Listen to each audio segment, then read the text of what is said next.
Hello there, ladies and gentlemen. Welcome back to Freeman Motorsports. Today, we're bringing you the Dixie Vodka 400 from Homestead-Miami Speedway.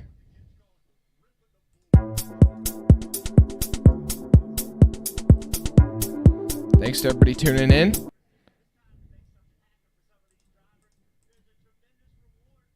But yeah, so anyways, we are going to be live today. This is the second race in the round of 8. We'll be breaking down everything pre-race for you guys real quick, just having to make sure everything's set up all smooth and clean. Steve Sargent, how are you doing? I say, are you rooting for Kyle Busch? Is that what you mean by the 18 and Kyle Larson by the 5? I don't know. I think, yeah, my pick for the win today is Kyle Larson. Now, there's a bit of bias going into that. I think my underdog pick for today was Noah Gragson coming into the weekend, and then Jonathan Nemechek really surprised me in practice and qualifying. Like, I think he surprised a lot of people. But now I think after Gregson's win yesterday in the Xfinity Series, I think my underdog pick still has to be Noah Gragson. But, I mean, I don't know, man. Nemechek could get it done. I think both of those guys are going to be really interesting to watch all day. And even Ty Gibbs had one of his best qualifying efforts yesterday.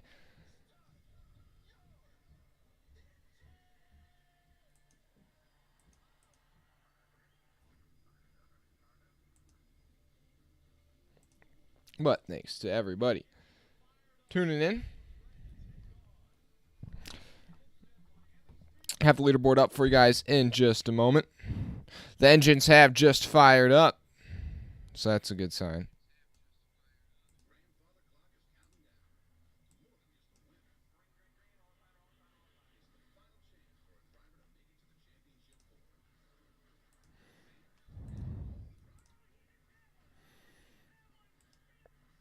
Well, thanks to everybody tuning in. Make sure you drop a like and subscribe if you haven't already. We'll be going live all day, bringing you all the action.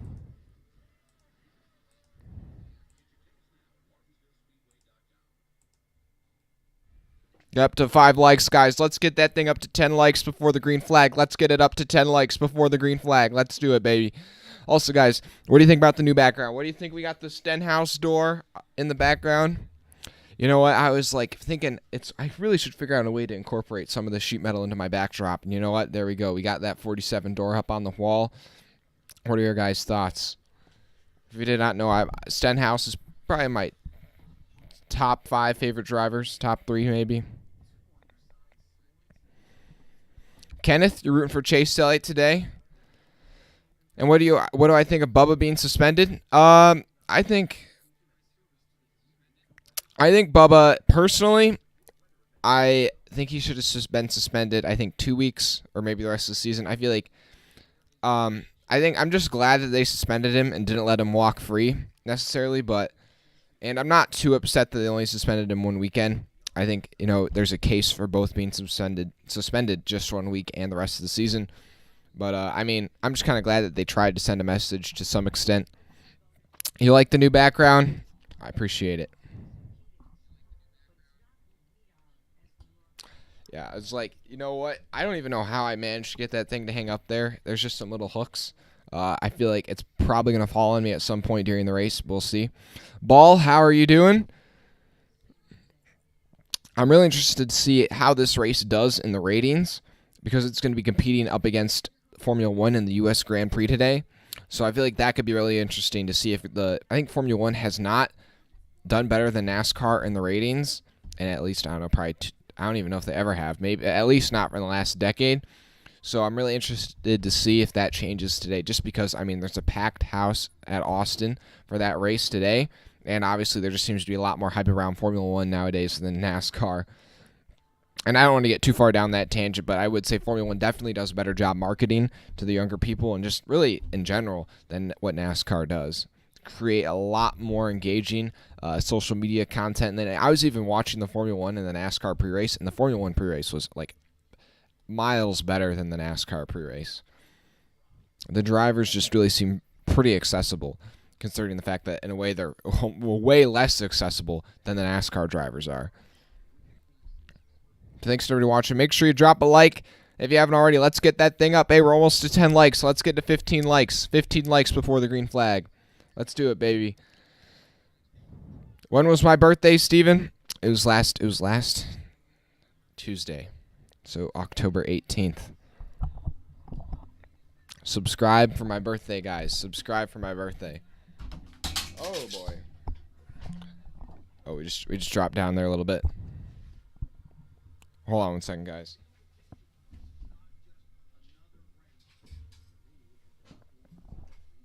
Just knocked the TV remote over. Thanks, Kenneth. Thanks, Ball. Thanks, Matt.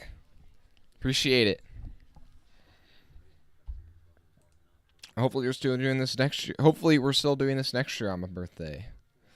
Hey, can you guys see that leaderboard all right? Or do you want me to make it, or should I, like, make it bigger? Let me see. Hold on, I don't even know if it's going to let me make it bigger. Hold on.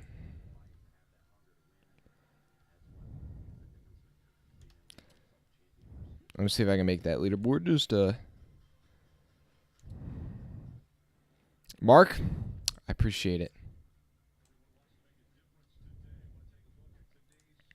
Is that a bit better? A little bit more expanded?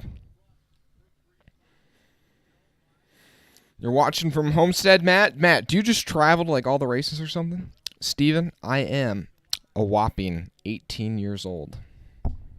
I'm now an adult. Hey, we're up to 10 likes, guys. I appreciate it. And the guys are rolling off the grid. We'll go through your starting grid here, actually, in just a moment. Yeah, guys. Hey, maybe we can get to 15 likes before the green flag. We're four-way.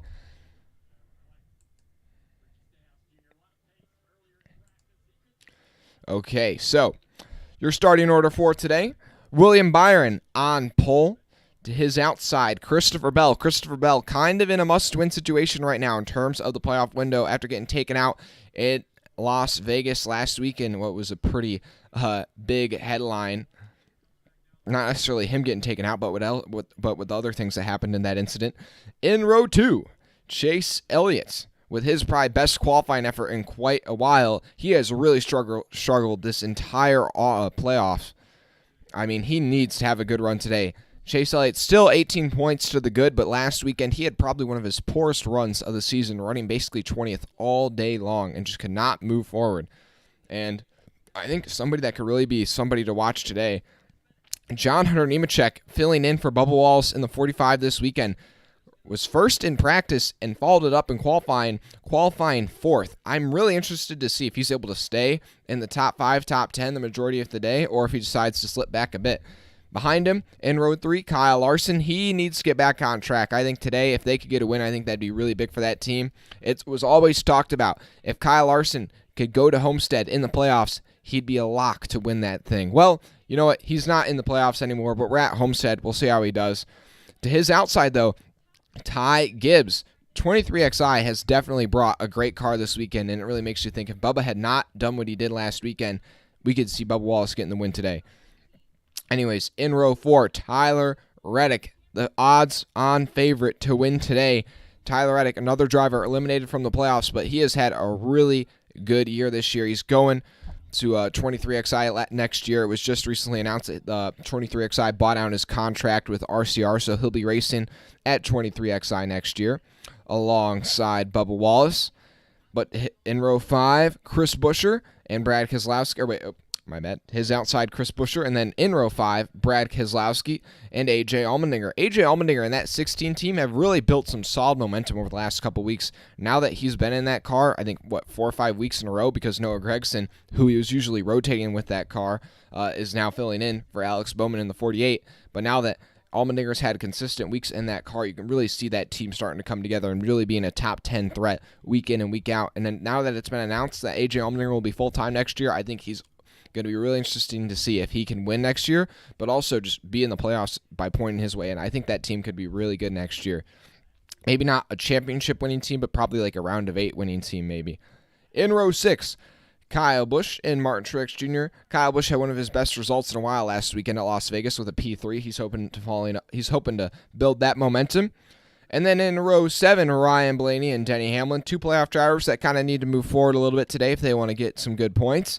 In row 8, Justin Haley, who's continued to have some good momentum over the last couple weeks, just like his teammate A.J. Allmendinger to his outside, Kevin Harvick. In row... Oh, wait, I'm like doing math wrong right now. Yeah, in row 9, Joey Logano and Michael McDowell. In row 10, the miracle, Chase Briscoe, just continues to somehow find a way forward in these playoffs, man. I don't know how he does it, but right now he got another solid result last weekend at Las Vegas. He's only 9 points to the bad. If he can continue to find his way into top 10, top 5 results, he might just somehow end up at Phoenix, the track where he won earlier this year in the spring. I don't even know how he continues to do it. In row 11, Harrison Burton and Eric Jones. In row 12, Daniel Suarez and Noah Gragson. A lot of people have Noah Gragson, including myself, circled as an underdog to win it today. He won yesterday's Xfinity Series race, and he dominated that one. In row 13, Cole Custer and Austin Cindric. In row 14, Ricky Stenhouse and Eric Almirola. Row 15, Todd Gilliland and Ty Dillon. Row 16, Corey LaJoie and Austin Dillon. Row 17, Landon Castle and J.J. Ailey. And rounding out your field in row 18, B.J. McLeod and Cody Ware. But thanks to everybody tuning in. Make sure you drop a like and subscribe if you haven't already. Mark, how many cautions are we going to get today? You know what? Both races so far this weekend and the trucks in the Xfinity Series have gone pretty much caution-free. You know what? I think we're not going to have necessarily a caution-heavy race, but I say we have, including the stages, I say we have 6 cautions. I hope we get some long runs, though, because that's where this track thrives, is on the long run. Mike, you're rooting for Nemechek, coasting to an easy win, maybe lapping the field. Whoa, wow, okay, so you got a lot of confidence in Nemechek, hoping for the upset for the surprise winner. I don't know, man. I mean, Nemechek showed a lot more pace than I was really anticipating out of that car in practice and qualifying, but who knows, maybe he can follow it up in the race. Man, guys, make sure you drop a like if you haven't already, guys. Hey, we got 20 people watching. Let's get it to 20 likes. Let's get to 20 likes before the green flag. Lights are out on the pace car, so we'll be going green next time by. Drop a like if you haven't already.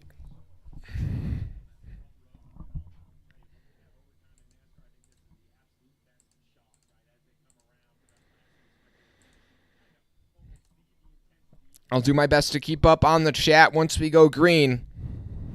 Oh, man, I'm just so glad that we're back at Homestead, guys. This has always been one of my more favorite tracks on the schedule. Maybe it's because Kyle Larson kind of thrives at this circuit.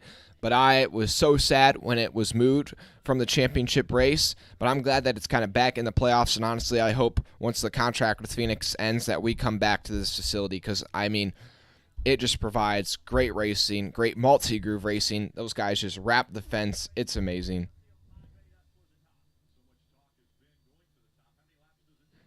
And we're up to 15 likes. But anyways, on the green flag, it's going to be Bell on the inside and Byron on the outside. 2 playoff drivers bringing us to green, but I feel like it's going to be a non-playoff driver who spoils the show. But the green flag is in the air for the Dixie Vodka 400 at Homestead-Miami Speedway. Byron with a good restart on the outside. As they come through the restart zone, he's going to move down to cover off Bell on the inside as they go into turns 1 and 2. Now Byron about 1 groove up the racetrack. Bell trying to squeeze in down low. Back in the pack trucks, making it 4 wide to the outside as they come off of turn 2, though. It's Byron still in the lead over Bell. And then John Hunter Nemechek in 3rd place. Then they're side by side for 4th. Ty Gibbs and Chase Elliott. Meanwhile, back in the pack, it is a total beehive. Guys are 3 and 4 wide, maybe even 5 wide for a second. I don't know how they're going to make it all through there cleanly, but they continue to do so as they come off of turn 4. 1 lap complete. William Byron leads lap 1. Now Kyle Larson working his way by his teammate Chase Elliott on the inside in that all-red Valvoline scheme on that 5 car this weekend, looking pretty sharp.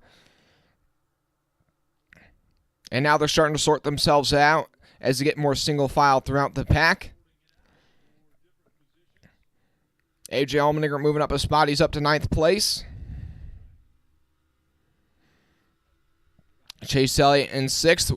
2 laps now complete your top 5. Byron, Bell, Nemechek, Larson, Elliott. Larson's already moved up a spot now. And Gibbs is really starting to lose some ground. He had a good restart, but he's dropped back to 7th place. Truex has moved up from 13th to 10th. He's thrived at this racetrack in the past.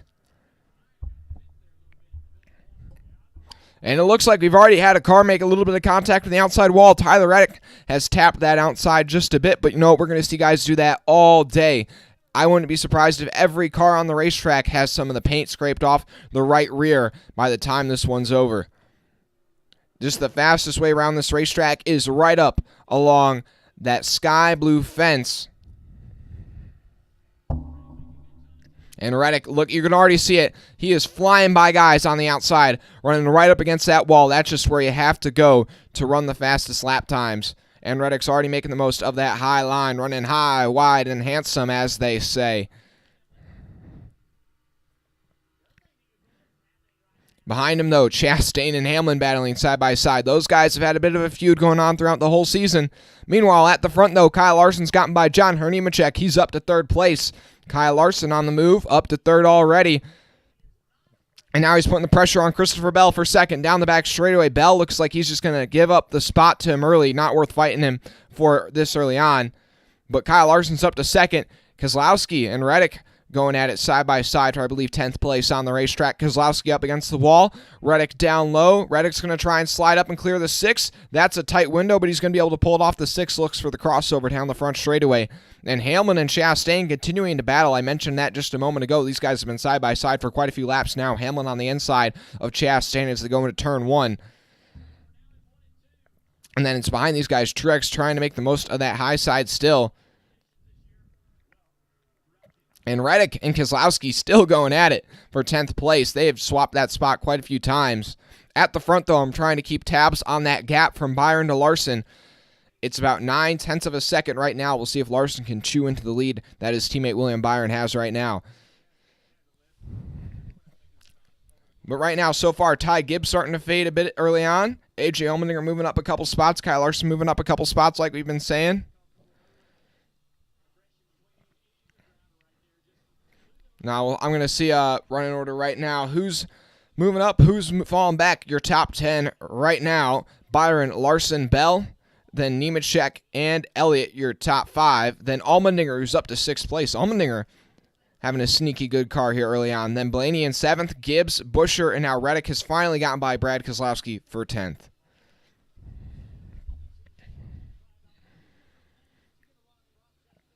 And now Hamlin's finally cleared Ross Chastain for 13th place. Just ahead of Hamlin's Joey Logano, the winner last weekend at Las Vegas. He's not really worried about what happens to him this weekend. He's already locked into Phoenix. Man, that 16 car, I keep thinking that it's Noah Gragson, but it's AJ Allmendinger. Noah Gregson's in the 48. And so far, Gragson not really making a ton of progress through the field right now. Running down in 24th where he started. Nemechek, though, still doing really well in that 45, but they're 3 wide for 4th place right now as they come off a turn 2. Nemechek, Elliott, and Allmendinger are running really nice. I got to wonder if they've got some things in that 16 car for Allmendinger that maybe Gregson mentioned to him, because that 16 is looking bad fast early on as he's going to go by Chase Elliott now. And now that's AJ Allmendinger up into the top 5, having a great run here early today. Also, Kyle Larson is kind of stagnated behind William Byron. The gap staying at about 1 second.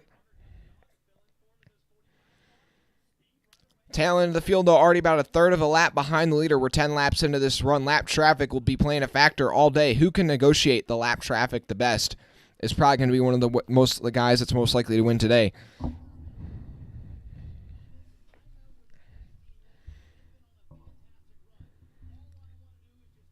And Allmendinger looking to take 4th place from John Nemechek.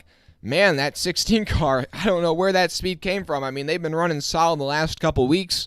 You know, it kind of started at the Roval at a road course where you'd kind of expect them to run fast. But, you know, they've continued to carry that momentum on. And Allmendinger and John Nemechek both catching up to Christopher Bell for 3rd place. We're about to have a 3-way battle for 3rd place here in just a moment.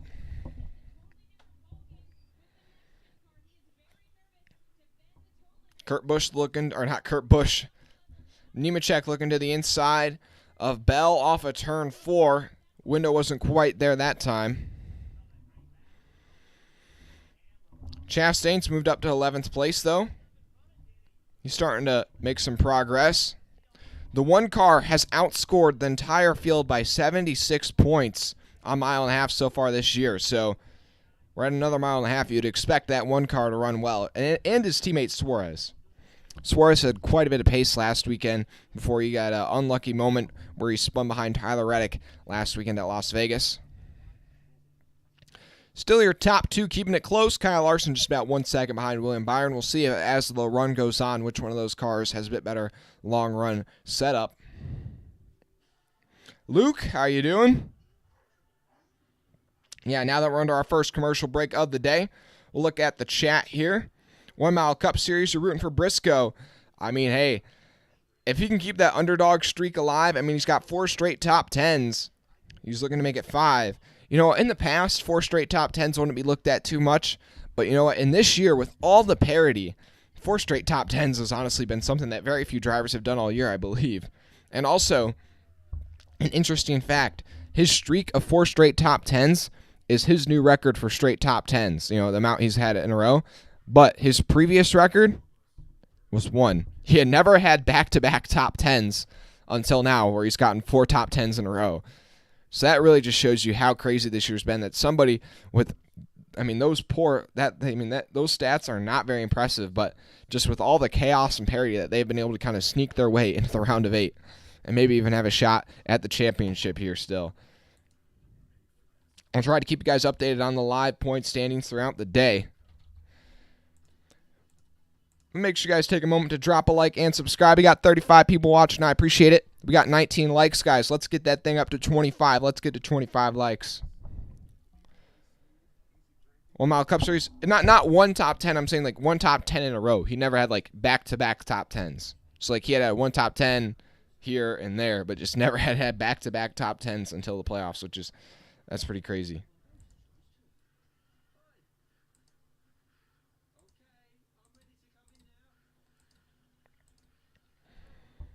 And thanks to everybody tuning in. Yeah, I'll update you, though, what the live point standings look like right now without any stage points factored in. Keep that in mind. So right now it's Logano. Or well, Logano's locked in. I take that back. It is Bell, who is 25 points to the bad. And Briscoe is also 25 points to the bad. So both of those guys need to improve their running position. And then Mulaney is in 6th place right now in terms of the standings and is 16 points to the bad. And then Denny Hamlin is 12 points to the bad. Byron 12 points to the good, but he is leading the race right now.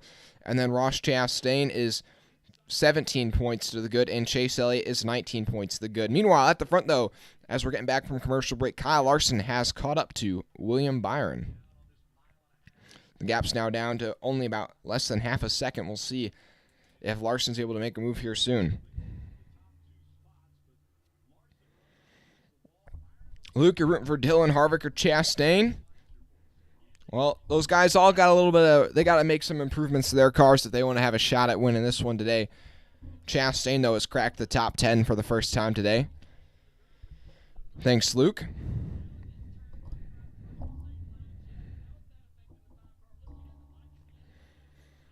Hey, guys, make sure you subscribe if you haven't already. Appreciate it. It's a free way to support the channel and what we do here.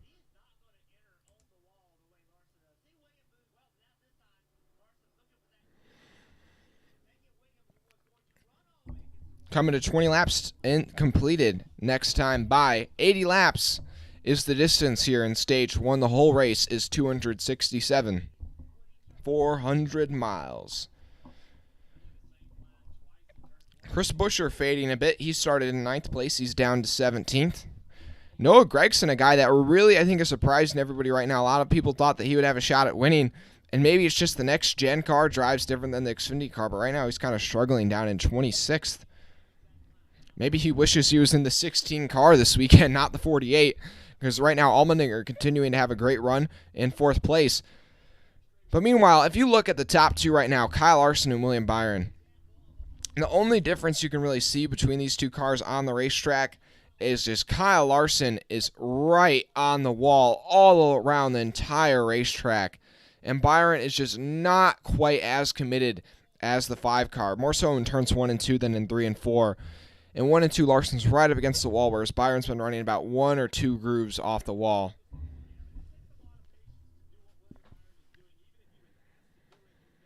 Chastain, though, catching up to Ryan Blaney for 9th place. He's continuing to slowly move forward. Blaney's starting to fade just a bit. He was up to 6th, but now he's kind of dropped back to 10th place.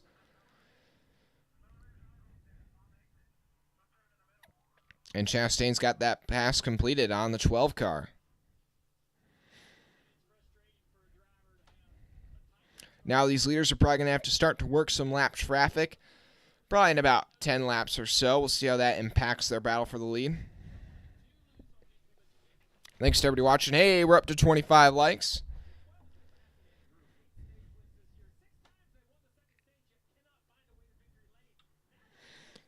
Paul, I see your joke. I see what you're saying. Luke, nah, we're gonna chill. We're gonna chill, guys. We're not getting political today. But Byron kind of keeping that gap over Larson right now. He's kind of just running the same line Larson is, so there's not much Larson can do to make up that ground. The dirty air probably hurting him just a bit.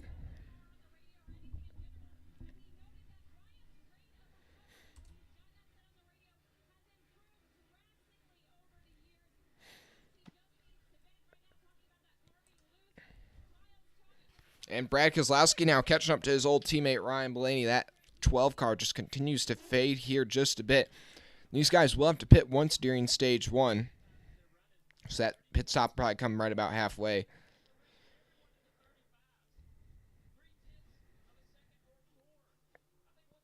And Gibbs is another driver that's really faded. Whereas his teammate Nemechek has moved up to 3rd place and stayed there. He has dropped all the way back to 14th. There's a lot of shuffling of position here early on.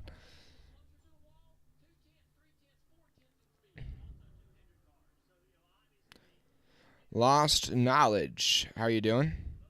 Rooting for the Watermelon Man. Kenneth Clark. It's not really a matter of the fuel window. It's more so the tire window. It's just because the level of tire fall off is so severe.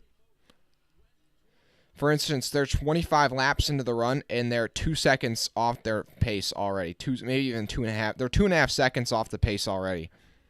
So it's more so just tire fall off than it is the fuel window.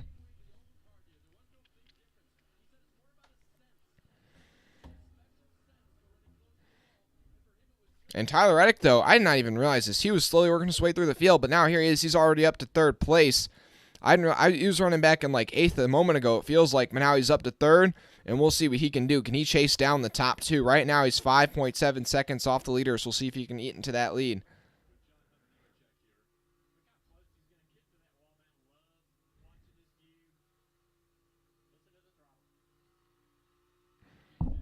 Yeah, Tyler Reddick is going to be. We'll see his lap. We'll compare his lap times to the other guys in the top 3. We'll see who's running the fastest laps. Okay, so last time by, it is. Or wait, hold on. The leaderboard's just slightly ahead of me, and I think something's about to happen. Kyle Larson catching up to William Byron. Oh, well, never mind. They're cutting to commercial break. But on the leaderboard, which is a little bit ahead of the broadcast, Kyle Larson has taken over the lead from William Byron. So now Larson's your new leader at Homestead. So Larson's last time by was a 35.12. Byron was a 35.48. Reddick was a 35.16. But with that commercial break, I'm just going to step away for one moment.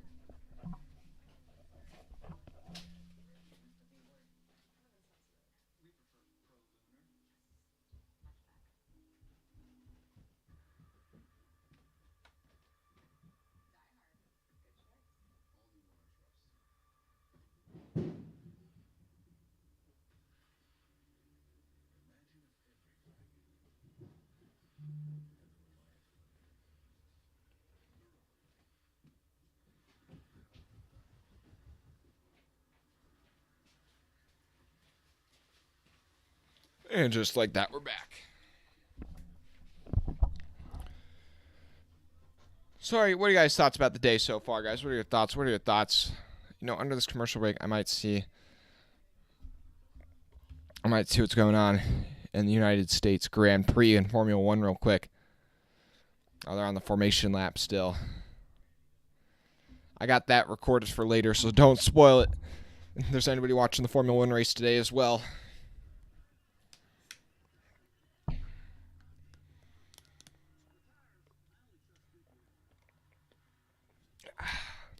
Got that water. Stay hydrated.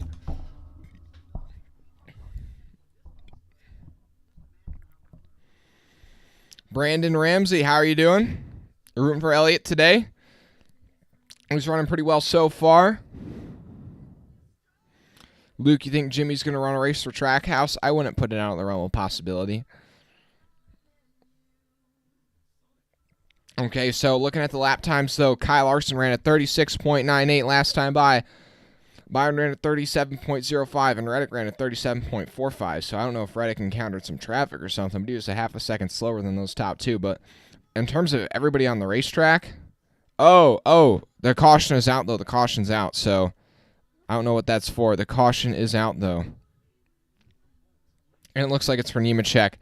Oh, no, Nemechek. I don't know why. I just know it's Nemechek because he dropped to the bottom of the order. Looks like, and they're back. Oh, he spun off turn 2.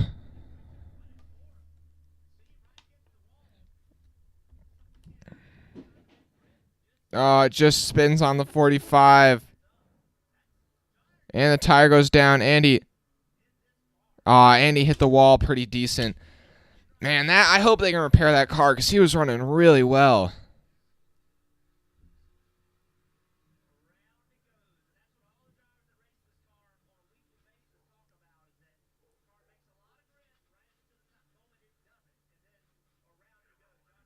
I don't know if he actually hits the wall here.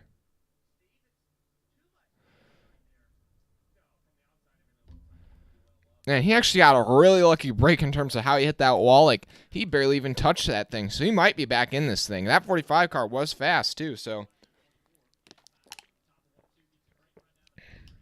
But with this caution, I think everybody will come down pit road here, and this will be their one stop they'll make in the stage.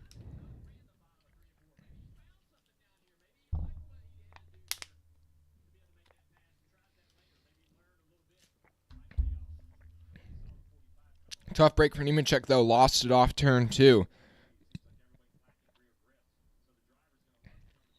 Yeah, Brandon, I do agree. There probably are going to be a couple incidents similar to that one today.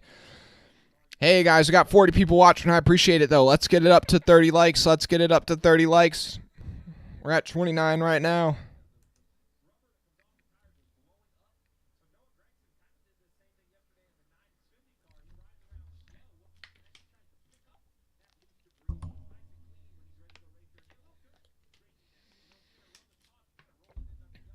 But your running order at the time of caution: Larson, Byron, Reddick, Allmendinger, Bell, Elliott, Lagan. Oh, wait, never mind. Well, toss out everything I just said because pit road's open, and now everybody's going to be coming down. So the leading order just kind of got messed up. Yeah, pit road's open here, 32 laps complete. So yeah, with 48 to go on the stage, these guys, it's going to be a bit of a stretch, but they can make it on tires.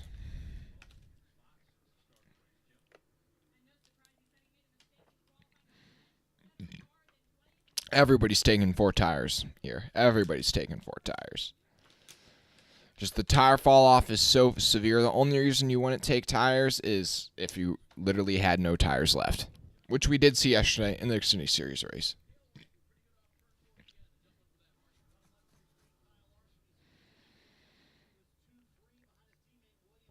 Now we'll see the race off of pit road. Pretty solid lap or pit stop for Larson, Bell, and Byron and all them. But Byron, did he win the race off pit road? Yes, he did. That number 1 pit stall helping out the 24.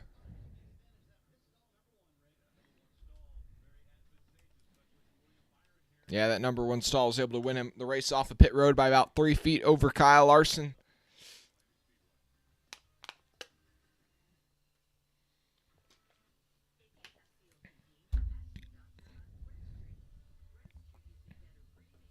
Thanks to everybody watching right now. Kenneth Clark. Have you have I been to the NASCAR museum in Danville, Georgia? I have not been to that one. I have been to the NASCAR Hall of Fame, though, in Charlotte. So I was there earlier this year. That was honestly pretty cool.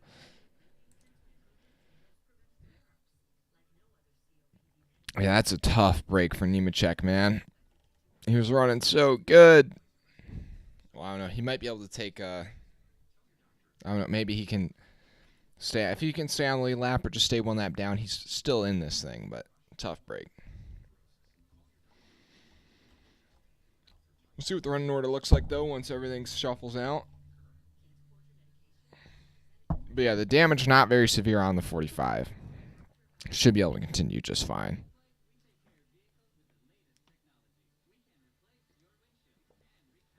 Just got to wonder, though, this is his first time in this next-gen car. First time on a long run where there's, that abrasiveness on the tire. It really starts to handle different. Just kind of got away from him. I wonder, though, if Bubba Wallace is in that car, if it has the same pace, if he's not making that mistake, and if he's even running better than Nemechek, Bubba Wallace, if he does not make that dumb mistake last weekend, he probably could have won this race today, or at least have had a shot.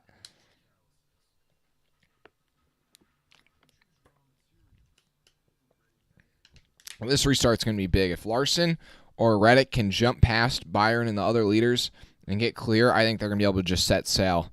I really think it's going to be Larson versus Reddick today. I think if one of them gets mired back in traffic by mistake, I think that's really going to hinder him.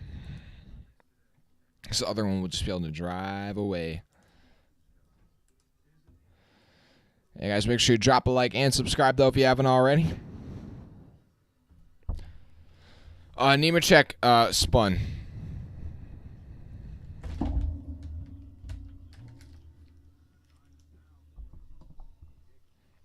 No, Brandon, yeah, these cars are totally different than the old generation. I don't know. I don't know which I like more, the next gen or the Gen 6. Like, I don't know. I wish you could, combine them and make the best of both worlds almost.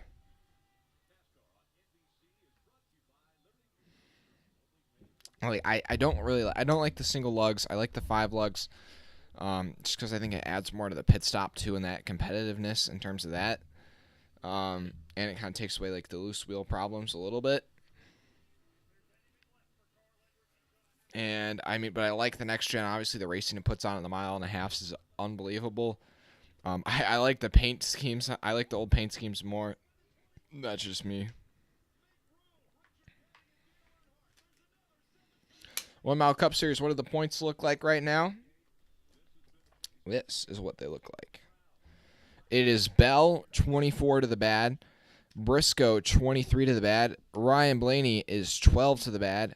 Denny Hamlin is, take that. Ryan Blaney is 16 to the bad.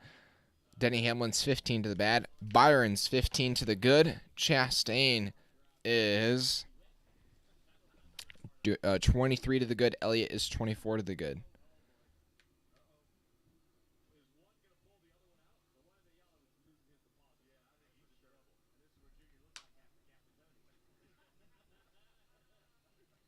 Oh, boy. They're showing something on the broadcast right now. Some kids in the infield. But green flag back in the air here at Miami. 35 laps complete in stage 1. Still 45 to go. Byron with a good restart on the outside line once again. The inside line, Larson cannot get it fired up. Oh, and they're going to be 4 wide there for a moment. Bell kind of gets stuck in the sucker hole. Reddick might be able to take second place from Larson, though, off of turn 2. It's going to be tight. Won't be able to, though, that time. Man, now Bell has lost a ton of spots, man. He's dropping all the way back from 3rd place on the restart back to, I think, 8th place right now. Bad restart for the 20.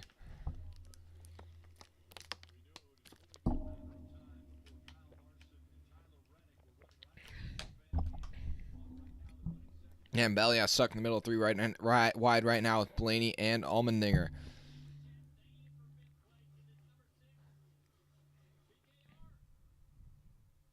Keselowski will tuck in line. Oh, Allmendinger with a bold move to the inside, 3 wide on the inside of Keselowski and Chastain, right on the white line in turns 3 and 4. And Allmendinger going to pull off a great slider there up to 5th place, man. Go ahead, AJ. But into turns 1, Larson is going to dive to the inside to make a move for the lead on his teammate William Byron. Off of turn 2, Kyle Larson is your leader once again at Miami. Byron will tuck in behind the 5. Now Reddick is lurking in the shadows. He's not going to be content in 3rd place for long. But the Chevrolets have brought themselves a car today. 6 out of the top 7 spots right now are Chevys. The only outlier is Keselowski in that Ford in 6th. The highest Toyota is Bell in 9th.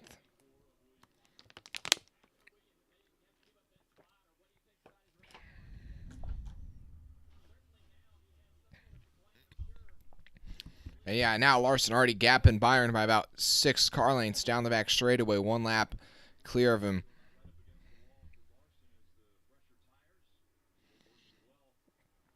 And yeah, Bell going to continue to drop here on this restart. He's all the way back to 9th place. Blaney moving forward, though, on this restart. Maybe he's got a bit more of a short-run car, that 12. Looks like he takes off well, but starts to fade on the long run. But now Allmendinger continues to try and move forward. He's looking to get by the 9 of Chase Elliott off of turn 2. That's 16, man. My goodness. He's the underdog I don't think people were thinking about coming into today, but man, he's surprising all right. This track isn't even really good for the Allmendinger in the lower series. This is one of the tracks that he's kind of struggled at in the past, but I mean, or not really struggled, but just not run great at. And here he is today, I mean, putting on a show. Also, Nemechek has stayed on the lead lap, so he's in 31st right now. All 36 cars still on the lead lap.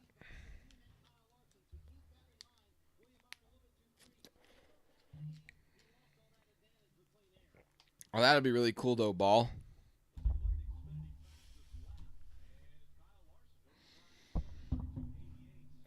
Kyle Larson, though, just ran the fastest lap of the race at 32.88.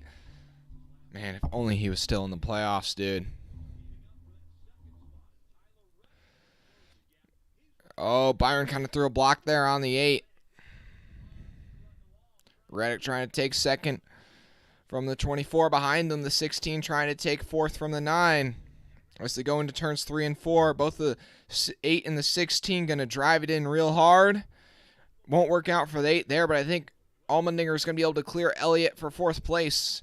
Oh, just not quite. Didn't really try and make too aggressive of a move there so early on. Maybe if it was later in the race, the 16 might have tried to clear that one, but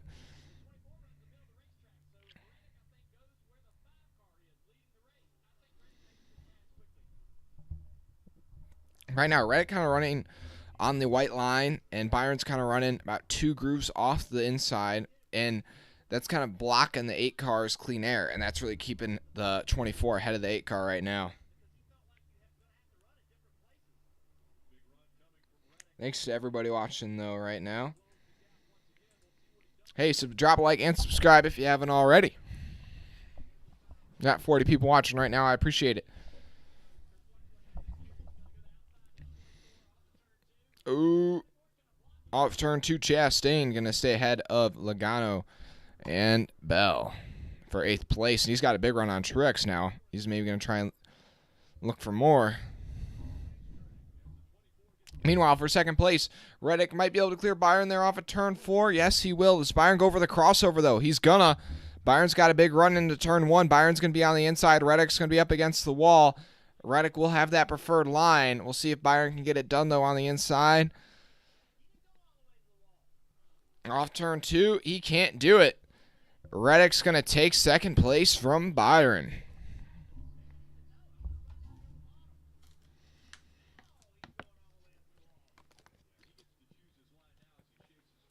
Right now, Elliott is running the wall in turns 3 and 4. Everybody runs the wall, though, in turns 3 and 4. But in turns 1 and 2, I actually don't know what Elliott's been running. But Allmendinger has gotten by Elliott just now, actually. So Allmendinger's up to 4th place. But some guys that are struggling today are playoff drivers, Denny Hamlin and Chase Briscoe, running back in 19th and 20th, respectively. I mean, they are struggling right now. If we have a green run... If we have a long green run flag to the finish, they could be in jeopardy of going a lap down here in this stage.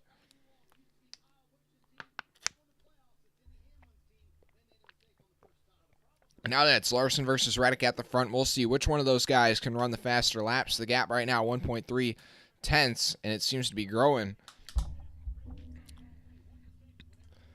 Last time by, Larson ran at 34.31. Reddick ran at 34.45, so about a tenth and a half slower. But Larson right now is about half a second faster than the entire field, man. That 5 car is just on rails. I am starting to think that 45 car might have gotten a bit of damage that's affected his speed because he's stuck back in 31st as of right now.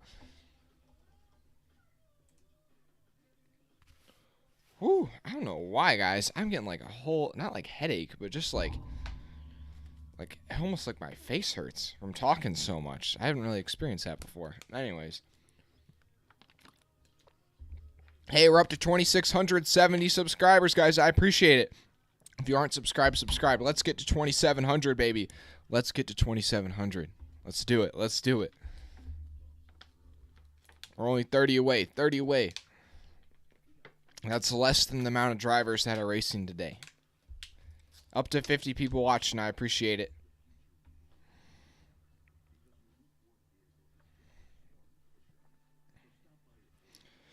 Braden Ramsey. Okay, no problem. Luke. Let's go. You think you're rooting for Hamlin because he has a problem right now? You're preying on his downfall? Well, he just moved up 3 spots over the last 2 laps, so maybe that problem that he supposedly has isn't that bad. Man, last time by, the Larson is just so fast. Oh my gosh. If this was like the final stage, I would say Larson has it in the bag, but unluckily for him, there's still a lot more to happen today, so the track's going to change things like that, but he just ran like a half second. Him and Reddick are in a class of their own. Him, Reddick, and Byron are kind of separated from the rest of the field. Last time by, Larson ran at 34.5, 34.51. Reddick ran at 34.47. Byron ran at 34.65, so Byron about a tenth off. Then Allmendinger in 4th ran at 34.7, so about 2 tenths off the top 2. Then Elliott runs at 34.8, so about 3 tenths off, and then it just gets bigger and bigger gaps. But now this most recent lap, Larson ran at 34.34, my goodness. Then Reddick ran at 34.6. So Reddick was 3 tenths slower than Larson last time by, and he's in 2nd place. Byron was at 34.6 as well. Then Allmendinger in 4th at 34.8, so half a second slower. Once you get back to Ryan Blaney in 9th and Bell in 10th, those guys are a second slower than Kyle Larson right now. Further down the field, it's like a second and a half. Like, he is just putting it on right now. My goodness. Now, this most recent lap again, or the lap times aren't in quite yet. But right now he is flying.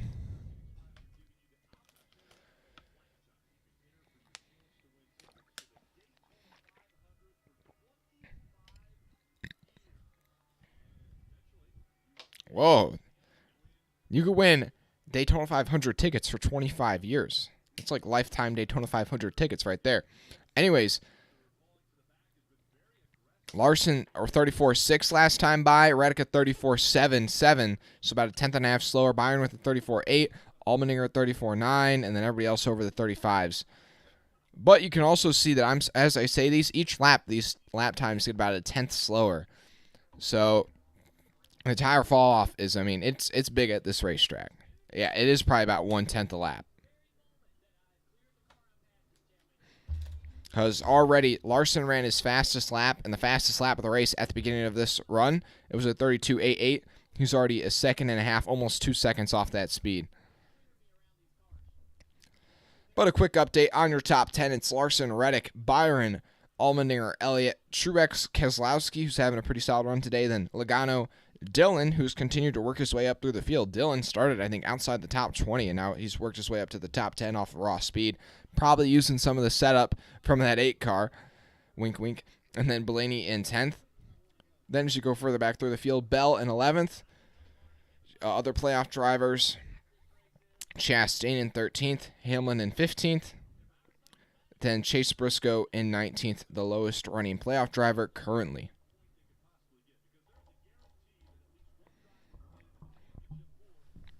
Right now, yeah, Larson's got a 3.5 second lead, almost a 4 second lead now over Tyler Reddick, and he is just pulling away. But we'll keep you updated on other battles happening on the racetrack. Currently, though, the points, Elliott 33 to the good, Byron 22 to the good, Chastain 14 to the good, Hamlin 14 to the good, Blaney 18 to the bad, Briscoe 27 to the bad, Bell 33 to the bad, but that is with stage points factored in. So those points could definitely swing a ton. Dillon, though, continuing to move forward. He's going to move up to 8th place as he goes by Joey Logano now, and he's going to try and make a move on Brad Keselowski. That 3-car having a great run so far today. They've really kind of struggled for speed, I feel like, in recent weeks, so this is a good run for that team. Man, I'm just so surprised, though, that Gragson has just been a no-show. He's down in 29th. Maybe it's because this next gen does not drive like the Xfinity car, and he's trying to drive it like an Xfinity car. I feel like that's something we haven't seen yet because the next gen car is so new. But I do feel like that could be something that kind of comes up, is that guys that excel in the Xfinity Series could not do as well in the Cup Series because the driving style of the cars might just become so different. I mean, the next gen is a lot more different from the Xfinity car than the Gen 6 was.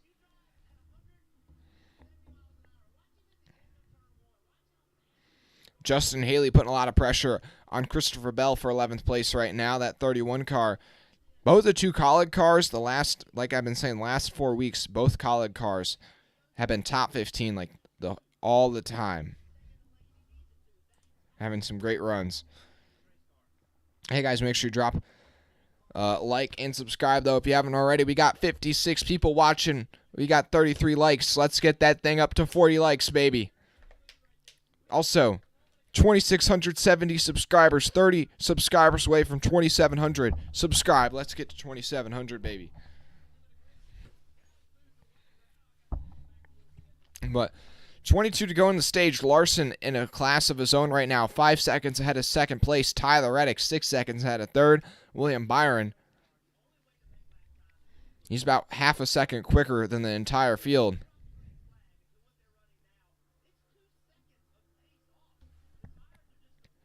Briscoe, though, continuing to struggle. He's dropped back to 20th as Stenhouse goes by him. But that's kind of how it's been the entire playoff series so far, is Briscoe has run pretty poorly in stage 1 and 2. Not scored many stage points, but then in that final stage, just somehow, whether it's through dumb luck or strategy or cautions, I don't know, but he finds a way into the top 10.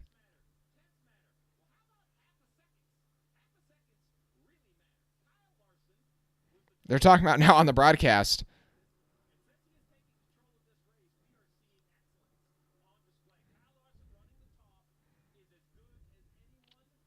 Yep. I'm just liking it because I'm a Larson fan. But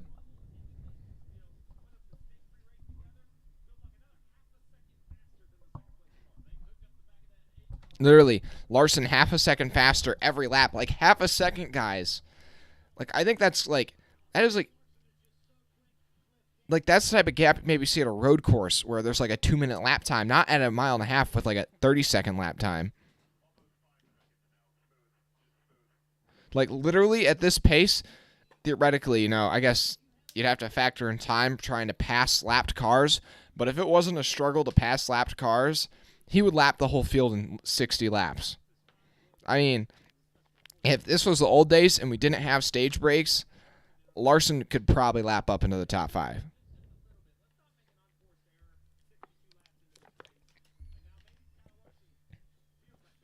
But also, Briscoe continues to fade. He's now dropped outside the top 20. A guy that's starting to move forward, as I look at the leaderboard, Stenhouse starting to move forward. He's up to 17th. He was in 25th not too long ago.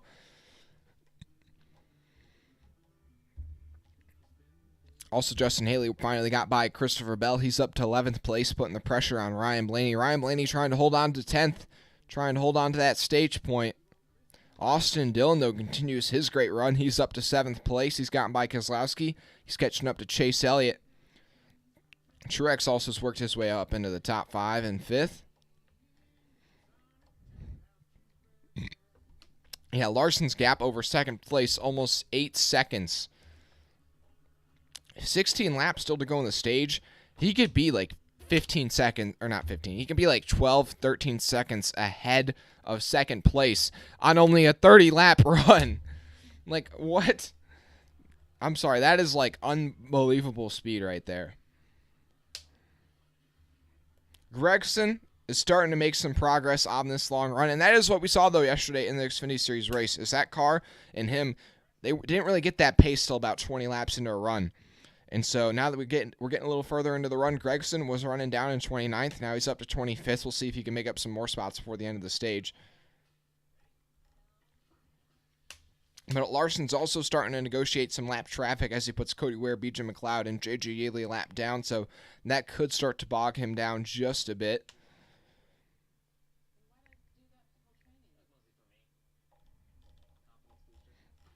But to give you perspective, I mean, I know these cars are, out quite a bit slower, but these guys are running down in like 30th.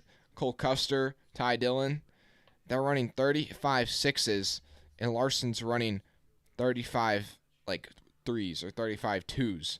So Larson's running like 2 seconds faster or second and a half faster than those guys. That's unbelievable. Last time by, though, Larson was not the fastest car on the racetrack. Probably because he was having to work some lap traffic, and that could be a difference maker. Once again, last time by, about 2/10 slower than Reddick and Byron, but that could be because he's having to run behind some of these lapped cars.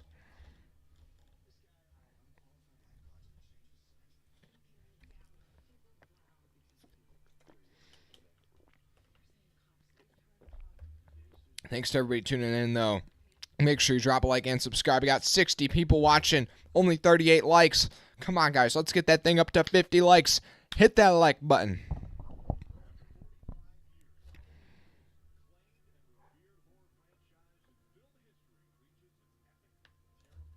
Oh, there's a huge crash in the Formula 1 race. Let me see this.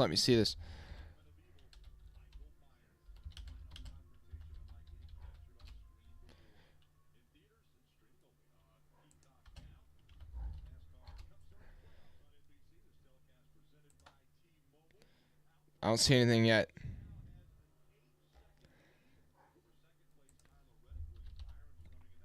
I don't see any Formula 1 crash yet. I don't know, you're really hyping it up, though, in the chat, though. I have to see what this is.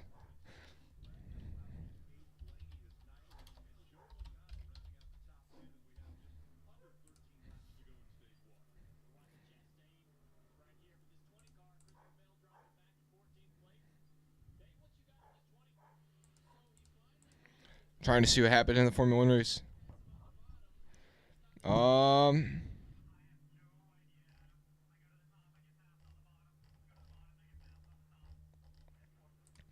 don't see what you're talking about, man.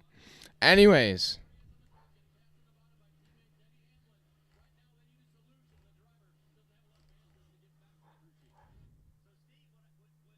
Oh, there was a crash at the start, but let me see that.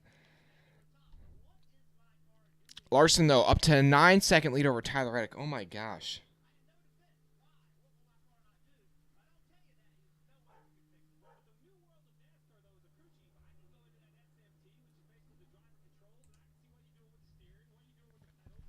Anyways, 11 to go on the stage. Larson has a 9-second lead over second place. Oh my gosh.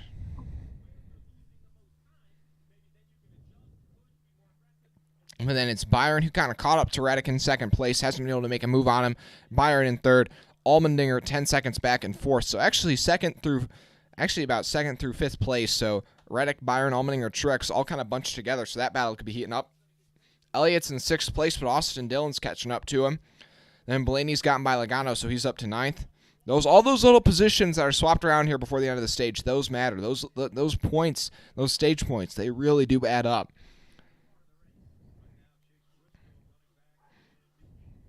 And somebody who's missing out on stage points, Christopher Bell in 16th. He's really faded on this run.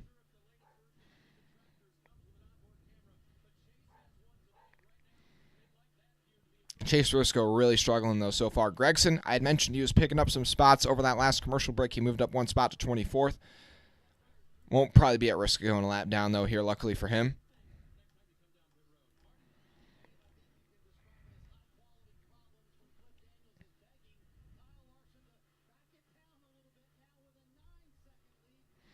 Oh my gosh. Larson's got a 9-second lead here with 8 to go in the stage. Like, this is like I'm not trying to like over dramatize this because I'm a Larson fan, but like literally this type of speed is like not even recognized in the like this is like, I mean, like this speed is like rarely, has probably not even been seen hardly at all this year, especially with the next gen car and it all being like quote spec. Like,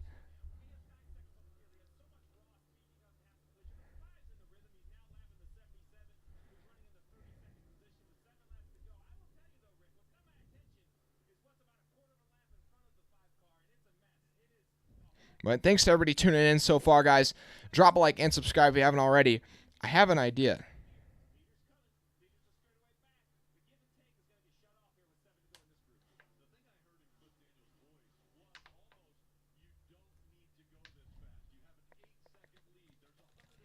Oh, bro, now we got the bots. Here, ball. I appreciate, but like, I didn't see what he was saying. But unless he's like getting really like obnoxious, as long if he's spamming, but it's like not stupid stuff, then I'm okay with him if he's talking a lot. One Mile Cup Series, you think Larson's cheating? I mean, he could be. Oh yeah, look at LaJoy got off into the wall off turn 4 just a little while ago. Surprised more guys haven't gotten the wall yet today, but you know, with this next gen car, that was actually something I was going to talk about. Is the next gen car, since it's got that stronger body, I wonder if that's going to allow these guys to make a lot more contact with the wall than they did in the lower series. Like for instance, in the Xfinity series, those guys had to be really careful because if they tap that wall, tire goes down like that, like kills their race. And this next gen, though, I feel like they can push the issue a bit more because you know if they just tap that wall. Doesn't really risk them blowing a tire. But William Byron going to make a move to the inside of Tyler Reddick going into turn 1. And William Byron's going to take second place back from Reddick. But Reddick's not giving it up just yet. He's looking for the crossover, but he's going to bail out of it going into turn 3. Martin Truex Jr., though, is caught up to both of these guys. He just got by Allmendinger a little while ago, and now he's looking to move up to second place here before the end of the stage. Truex might be somebody who can maybe go up there and challenge Kyle Larson. We'll just have to see. He storms by Reddick on the outside, and now he's looking to get by Byron. And with 4 to go, Kyle Larson's lead is over 10 seconds on the rest of the field. Oh, looks like Reddick thinks they may have a tire going soft. Yeah, you can see it. He is nursing that thing. Yeah, Reddick looks like he might have a tire that's going soft. Well, he thinks he's got a tire that's going soft. He's just trying to tiptoe that thing to the finish line right now. Truex trying to get by Byron, though, for second place. They're side by side at the line. Give it to Byron. But as they go into turn 1, Truex is going to go to the inside. And he might be able to slide up in front of the 24 here. But, oh, lapped car's in the way. That's going to kill the 19's momentum. That'll allow Byron to keep fighting on the outside and keep that second spot for now. The 15 kind of got right in the way there of the 19's plans.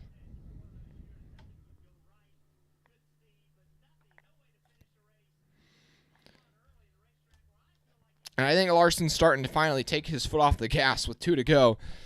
I mean, he could give up 5 seconds a lap and still stay in the lead with 2 to go in this race. Or 2 to go in this stage, man. Wow. And thanks to everybody watching, though, right now. Make sure you drop a like and subscribe if you haven't already.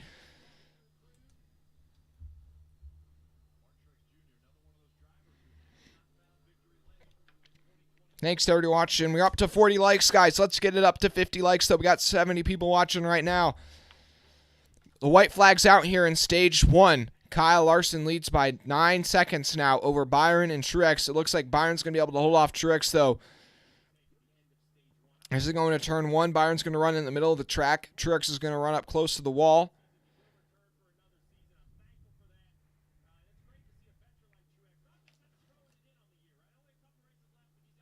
And then behind Truex is Reddick trying to nurse it home with a soft tire. And then Allmendinger and Austin Dillon going at it side by side. Anyways, Kyle Larson will just dominate this stage. Win by 9 seconds.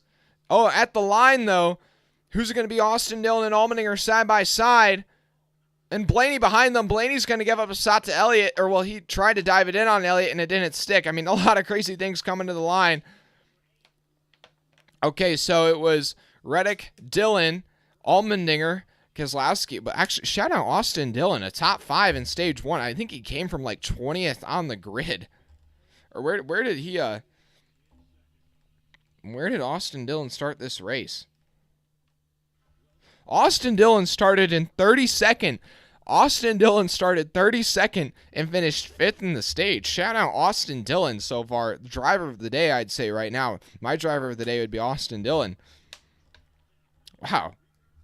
But then Keselowski with another, as well as a good run in 7th. Elliott 8th, Blaney 9th, Logano 10th, and Suarez and Haley just missing out on stage points. Hey, guys. How are y'all doing? 70 people watching right now. We're 26 subscribers away from 2,700, guys. Hit that subscribe button. Smash that subscribe button. Drop a like if you haven't already. Thanks to everyone watching. Also, though, what do you guys think of the Stenhouse door? Rate the Stenhouse door out of 47. I'd say it's a pretty solid piece. Got some, you can't really tell maybe from the broadcast, but it's got some scrapes on it. It's got some character. I think it's a nice addition. 1 Mile Cup Series, why are you sad?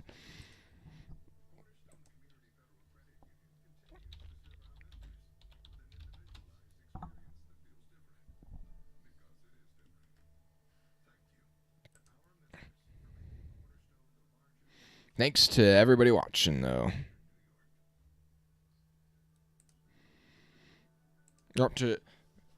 Just keep hitting that subscribe button, guys. Keep dropping a like. Keep hitting that subscribe button. I appreciate it. You're sad because Briscoe's doing so bad? Yeah, it's tough. Oh, 1 Mile Cup Series, you give it a 47.47. Nice. Yeah, ball. Yeah, I know. I almost went with Nemechek as my underdog pick, but I went with Gregson.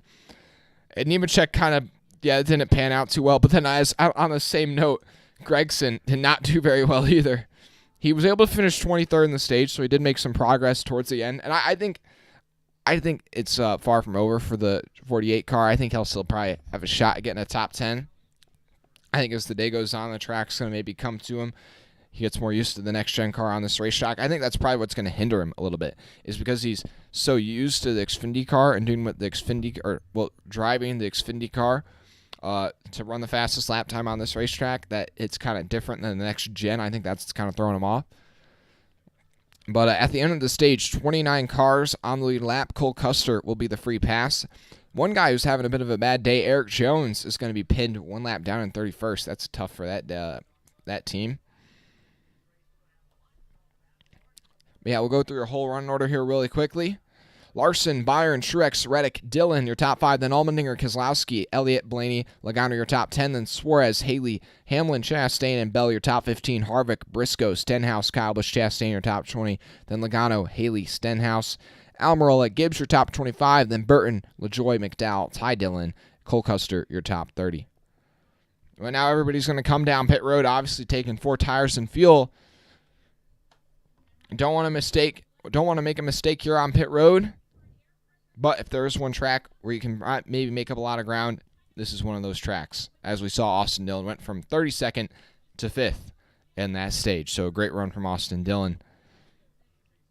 But can William Byron take the lead back on the race off of pit road? He did it under that first caution flag in the middle of stage 1. We'll see if he's able to do it again here, though, at the end of the stage, and nope, not even close. Larson able to win the race off of pit road. Then Byron, Truex, Keselowski with a solid pit stop. He picks up 3 spots. Then Dillon, Blaney, Elliott. Allmendinger loses a couple. Suarez and Hamlin, though, pick up a couple. Quite a bit of shuffling up positions, but your top 3 stay the same.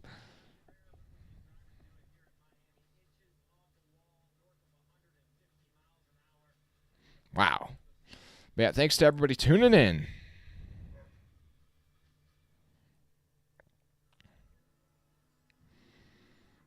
1 Mile Cup Series, imagine Briscoe gets 4th, 10th, and 9th again. Yeah, who knows? I honestly don't even know what Chase Briscoe. I don't know how he's figure. I don't know how he's making his way on the playoffs. I'm just sad that he's in right now and Larson's out. Because if you just, I mean, this is why I don't want to get on this tangent, but NASCAR is dumb. The playoffs are not NASCAR is dumb, but the playoffs are so bad. I think that the playoffs, it's bad. I like the idea of the playoff system, I guess. Not necessarily the current playoff system we have, but just having a playoffs. Because, yes, it does kind of keep the viewer engaged later in the season, rather than, for instance, in Formula One, the champion, I mean, Max Verstappen has the championship locked up. There's really no reason you really need to watch if you're interested, at least, in who just wins the Drivers' Championship.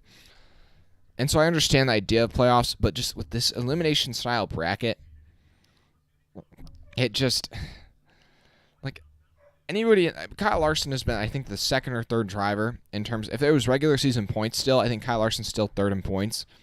Like, he's been a top 3 driver this year, but yet he got knocked out, and he's, technically ruled as not being one of the top 8 drivers in the series, which I'm just, like, shaking my head. Like, come on. Now, what would be really funny is if he can win the Owners' Championship. That would be kind of funny, as he is still in the Owners' Championship, so at least that'd be some sort of consolation prize. That is what pays the money anyways, but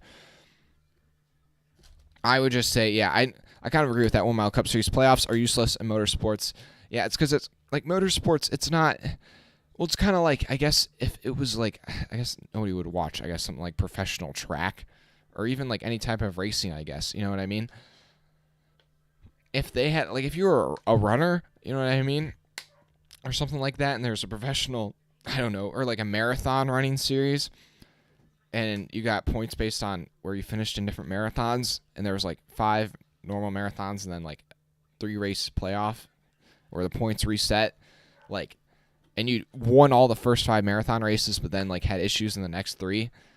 Well, and then you lost as a result. Like, are you kidding me? Like, it just doesn't make sense.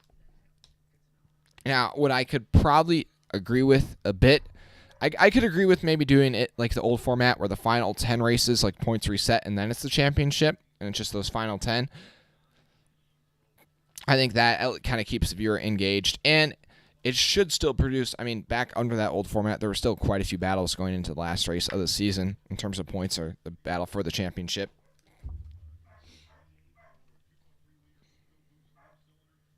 Yeah, ball, like, it's just a confusing playoff scenario.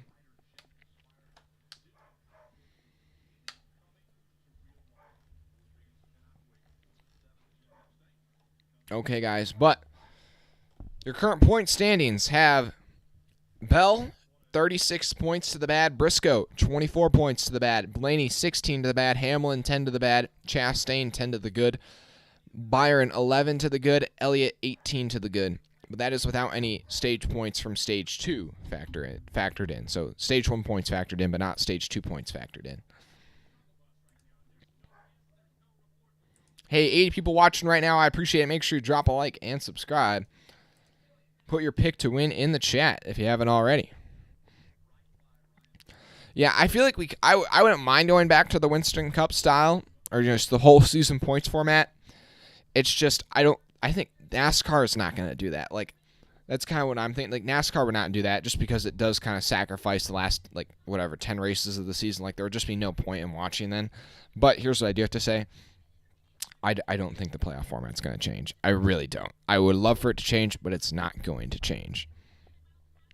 Because it works. It works. It accomplished NASCAR's goal of keeping the final 10 races of the season interesting.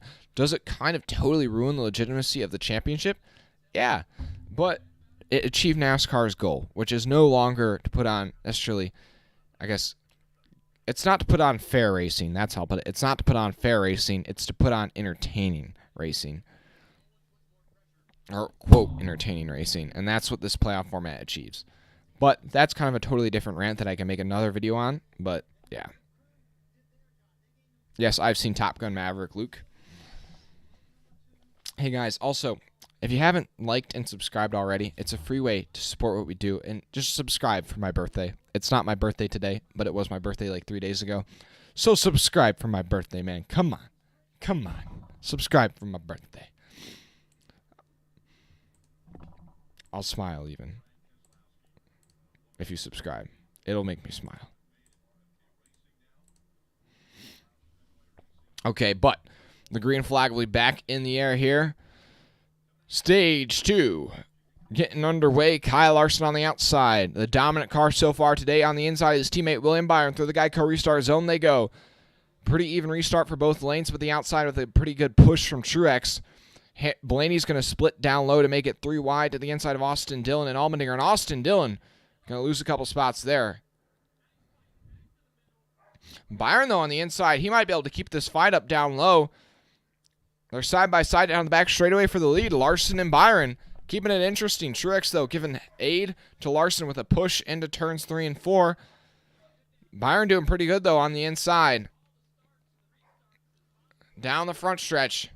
Byron still doing a good job. He's actually going to lead that lap at the line over Kyle Larson, but as they go into turns 1 and 2, Larson's going to continue to have that preferred line.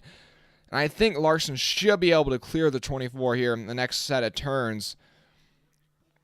And it looks like he's going to clear him this time down the back straightaway. Behind them, though, it's a whole pack of craziness. Elliott looking to take 4th place from Brad Keselowski, and then they're 3 wide. Allmendinger, Chastain, and Hamlin. Yikes, Chastain's going to squeeze the 16 up the racetrack there just a bit. Oh, boy. Bell's got a huge run on this pack of guys. Bell's going to go all the way down to the paint on the inside of the racetrack almost. My goodness. And the point standings right now are shuffling like crazy as these guys shuffle positions. Allmendinger going to the inside of Chastain, though, down the back straightaway. This whole battle's taking place from about 7th through 12th place. They're all over the place. I'm saying place a lot. Sorry if it's getting confusing.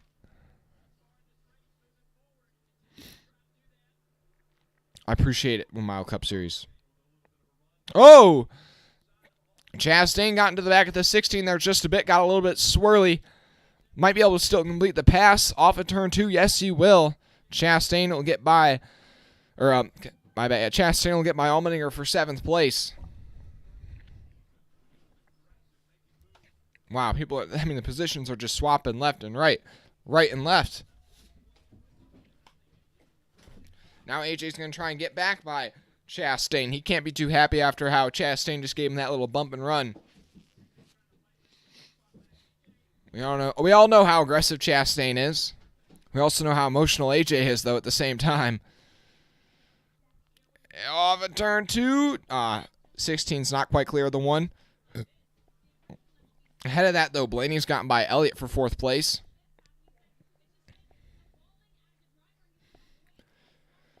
Thanks to everybody tuning in, guys. We got 85 people watching right now. Hey, we're up to 2,675 subscribers. Only 25 away from 2,700.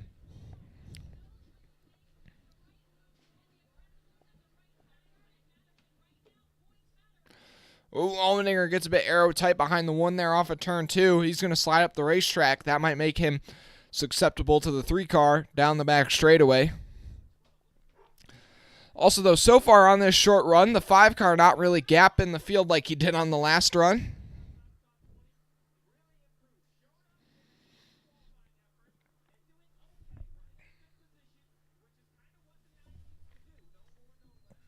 But the stat they're showing right now really shows why Kyle Larson is getting eliminated from right now in the playoffs. Is in terms of playoff drivers, the amount of points they've scored so far in the playoffs, Kyle Larson is ranked, I believe, 8th. He's ranked 10th. 10th. Now, that's going to change after today. He'll probably move up to about 7th after the points he earns, but still, even after that, I mean, at 7th is kind of why he's not moved on. Like, he has really underperformed in these playoffs, but a lot of it's been out of his power. Or, well, I guess not out of his power, but just kind of tough breaks. There's a big one in the F1 race. You've said this like 3 times, man. I'm really wondering about that F1 race now. I recorded it, but, I mean, I'll check out something if there was a crash. Not that I want crashes, but Formula 1 crashes are, well, I guess rare, you could say, so.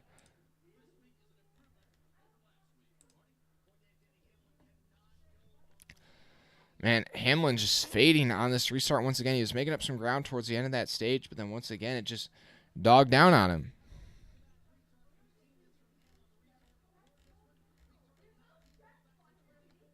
Wait, who's involved in the crash if there is one?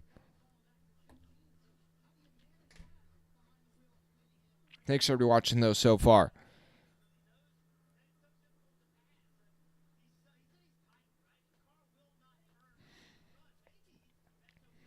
Yeah, right now, though, Hamlin, with his struggles, is 24 points to the bad. That is almost an insurmountable point gap going into Martinsville. If you want to be able to point your way in with one race at Martinsville, you probably got to be within 15 points, reasonably. On the F1 race, Stroll, Bottas, and Sainz are out, so that's a tough break for Stroll and Bottas. Those guys are in position to have good runs. But right now, who's having good runs? Both Gasly and Tsunoda in the top 10, so that's good. Schumacher in the top 10.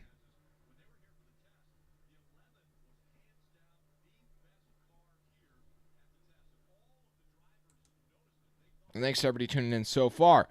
Got 90 people watching right now. Oh, Truex to the inside of Byron down the back straightaway.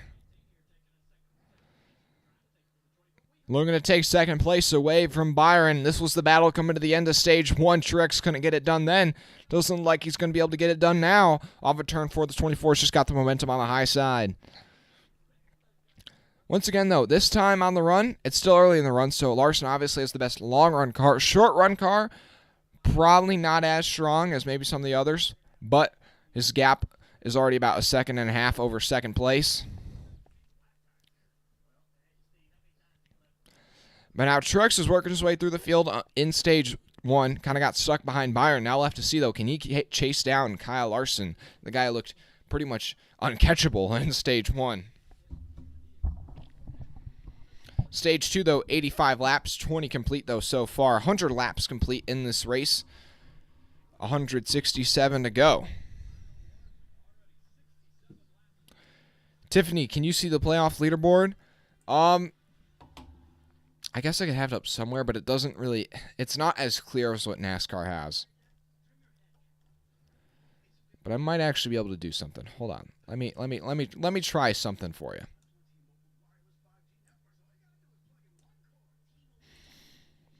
Okay, would you want me to get rid of this green flag cam right here? This thing right here that I'm going to move? Would you want me to get rid of that and put like the drivers on the cut line as they run? Because I could do that. I could do that if you want me to do that.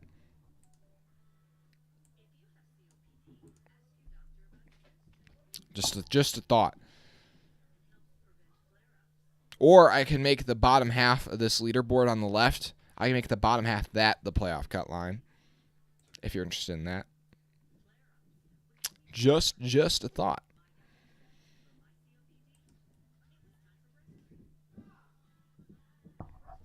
But yeah, just let me know. If you guys want me to do that, I can do that actually.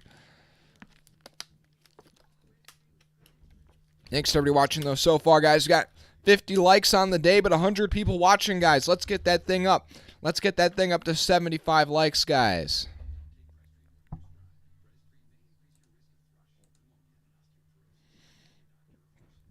You know what? I'm going to actually try and make this leaderboard a bit more clear while I'm at it. Now, I'm going to shrink the amount of cars that you can see, but nobody really cares about what's happening outside, like, the top 20 anyways.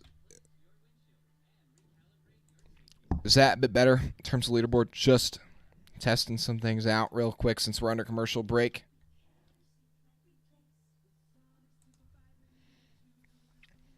That's pretty readable. I know it's small, but trying to pack as much as I can into a small space.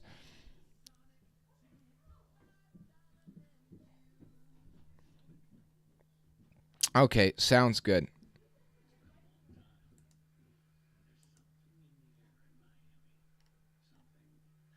Okay. So I'm going to work on getting this playoff leaderboard thing up. Just going to have to bear with me for a second.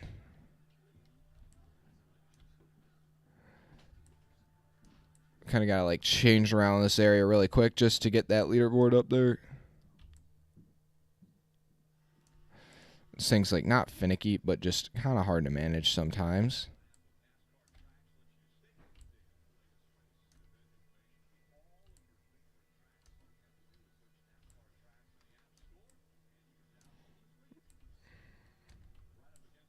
They're back from that commercial break, but I'll just keep working on this really quickly.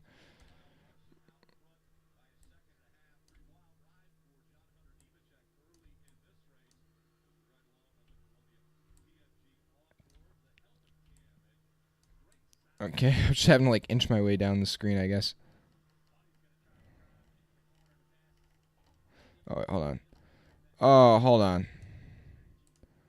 Okay, sometimes the leaderboard doesn't always work. Oh, man, are you kidding me? Okay. Well, this is just a quick update on the NASCAR website. It does kind of suck occasionally, and that's what it's doing right now. So I actually can't even show you that.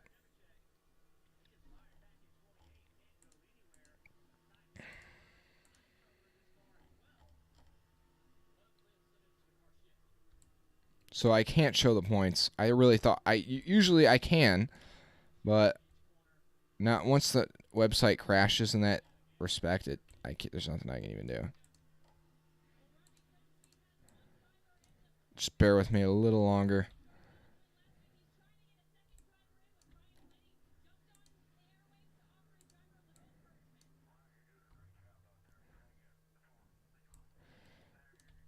Okay, there we go. We're almost back to normal.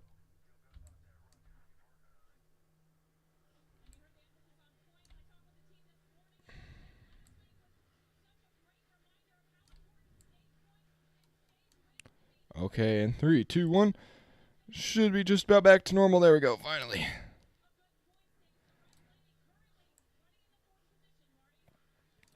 Maybe for next week, that's something we can work on. It's really temperamental. So, yeah, sometimes it just doesn't want to work. Anyways, back to the race.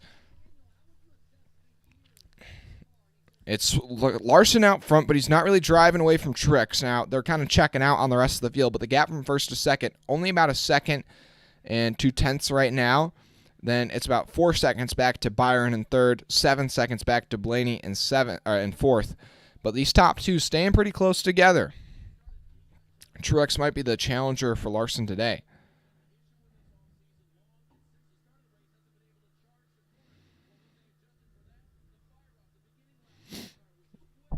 Yeah, with this, if there's not a caution at like kind of the midpoint in this stage, we could really start to see some of the first lap traffic starting to play a factor. We saw Larson having to start to work some lap traffic towards the end of stage 1. Also, though, hold on one second.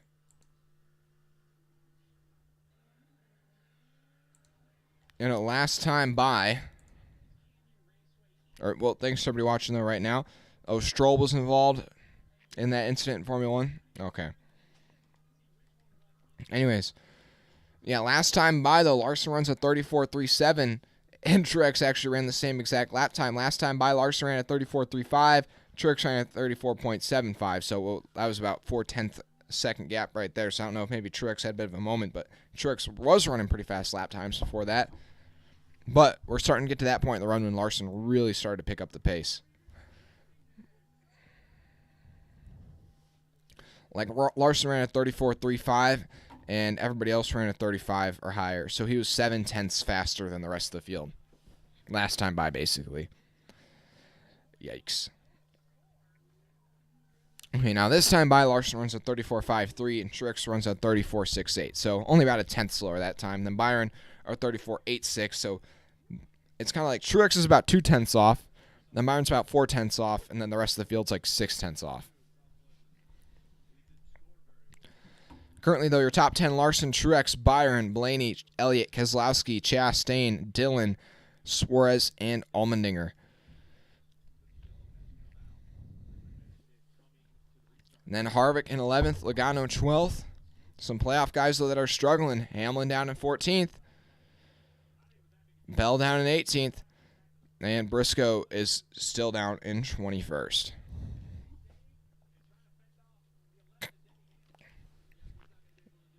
I think that 45 might have gotten a bit of damage from that incident with the wall, but also I think just being stuck back in traffic, that 45 car isn't really as fast as it was in clean air, so he's kind of mired back in 28th.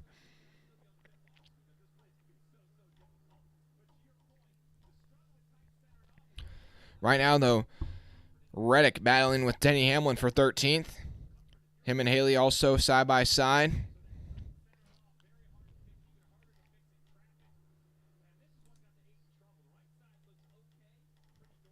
Okay, now the points are working again. I don't even know. I'm not going to try and set up that points, the live standings thing, just because it's so finicky. And I don't want it to just be not working and then there's just a blank square on the screen.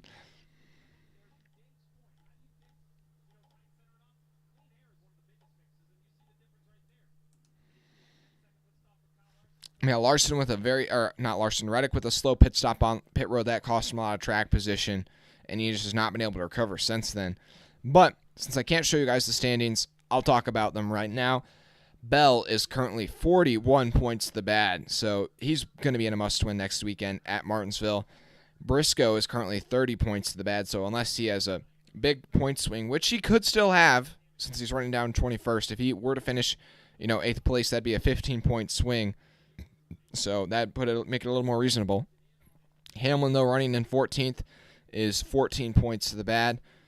Blaney is currently running 4th, and he is 13 points to the bad. So Blaney's kind of stuck where he is right now. He's running good, but because he didn't do well last week, or he crashed out last week, he's kind of trapped. I mean, he has to run good, or else he's going to lose even more spots. Then Byron is 13 points to the good. Byron having a great run today. I mean, he won this race last year, so it's not really a surprise. But he's 13 points to the good. Then Chastain is 18 points to the good, and Elliott is 22 points to the good. So, yeah, there you go. Just having to do some quick math in my head. And that's not with stage points factored in from stage 2. So, if Byron finishes 3rd and Elliott finishes 5th, then that's another, 8 and 6 points factored in their point totals. Thanks to everybody tuning in. Almost got 100 people watching right now. Got 50 likes, guys. Come on, hit that like button. Subscribe if you haven't already. We're 24 subscribers away from 2,700.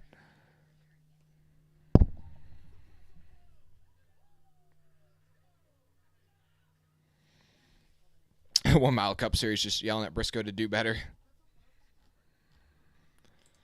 I'm very surprised that you guys in the chat don't think it's going to be Reddick, Larson, or Byron that wins this race. Only a quarter of you guys think Larson's going to win, according to your guys' picks in the poll, even though Larson's really kind of dominated the day. Yeah, Truex is kind of running pretty equal lap times to Larson. I think if Truex can maybe get ahead of Larson on the initial start of a run, he might be able to keep that track position. But, yeah, Larson's growing that lead now over Truex to about 4 seconds. Byron's about 8 seconds back in 3rd. And then Blaney is 12 seconds back in 4th. Elliott is 13 seconds back in 5th. And, yeah, right now he's cooking the field. Last guy on the lead lap is about 28 seconds off the lead. So, probably about 5-6 laps before Larson will be starting to put guys a lap down for the first time today. And some playoff guys that could be in jeopardy of going a lap down. Chase Briscoe, if this thing goes green the rest of the stage, Chase Briscoe would definitely be in jeopardy of going a lap down. It is funny, though. They're showing on the broadcast, Cliff Daniels, Kyle Larson's crew chief, is literally telling him to just slow down, just so that way they don't risk making some sort of mistake getting in the wall by pushing it too hard. Just telling him to slow down just because he doesn't need to go fast. And Keselowski's trying to work his way by Chase Elliott, though, down the back straightaway for 5th place. That 6 car having a good run today.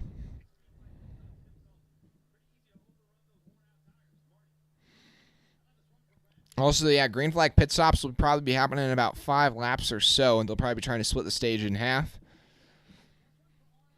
Yeah, tire fall off is about 2.5 seconds a lap, so you come down 2 laps ahead of somebody else, you should theoretically make up 5 seconds of track time on them. And pit stops are beginning. Logano's into pit road. Almirola, Briscoe, Yaley, Busher, Harrison, Burton. A lot of Fords coming down. I don't know if that was planned or not, but all Fords coming down right now.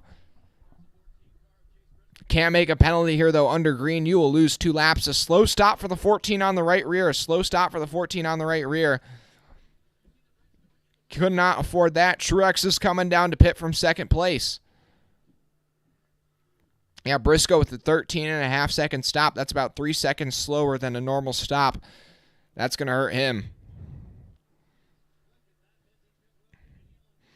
Larson's still not into pit yet. Denny Hamlin's into pit. Harvick, Suarez, Allmendinger, Reddick, Stenhouse, McDowell, Dillon, Castle. I think Larson's got to come in. If Truex undercuts him, now Larson is into pit. Larson's now into pit. But yeah, Truex with that undercut. We'll see if that pays any dividends. Oh, and somebody's spun on pit road. I don't know who that is, but almost hurt the 5 from getting into his pit stall. That was tight. That also might have slowed up the 11. Reddick with a slow pit stop. I think it might have been Reddick. Reddick with a 23-second pit stop. Man, the day has really collapsed for that 8 car. 23-second stop. My goodness. Yeah, I don't know. We don't have any idea. I couldn't see what car that was sideways. A lot of melee happening on pit road right now. I'm sure they'll bring up a replay of it at some point on the broadcast. Castle with a 24-second stop. It could have been him. We'll see what happens, though, when they all cycle out. Bell, Gregson, Nemechek, the only guys that really haven't made their pit stop yet. I'm kind of surprised.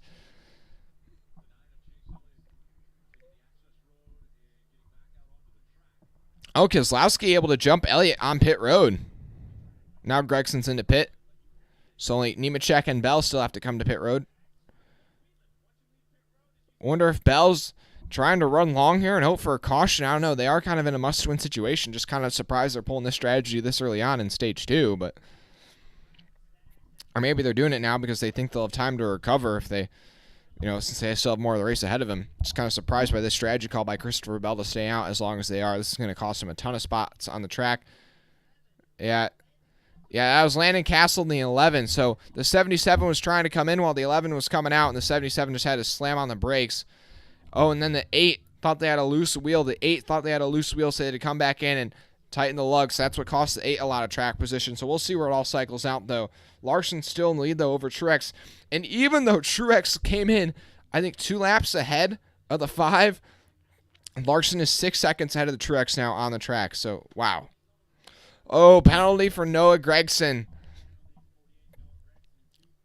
Too fast. Tough break for the 48. That's going to basically end his day. But also, through pit stops, this is kind of allowed. Or, well, actually, no, I take that back because Bell and Nemechek still both haven't pitted. I don't really understand this strategy call by the 20 and the 45. I feel like they're just kind of throwing their races away right now. Thanks to everybody watching, though. We got 100 people watching right now. Drop a like and subscribe if you haven't already. We're 24 subscribers away from 2,700. 23 subscribers away from 2,700, guys. Let's get it.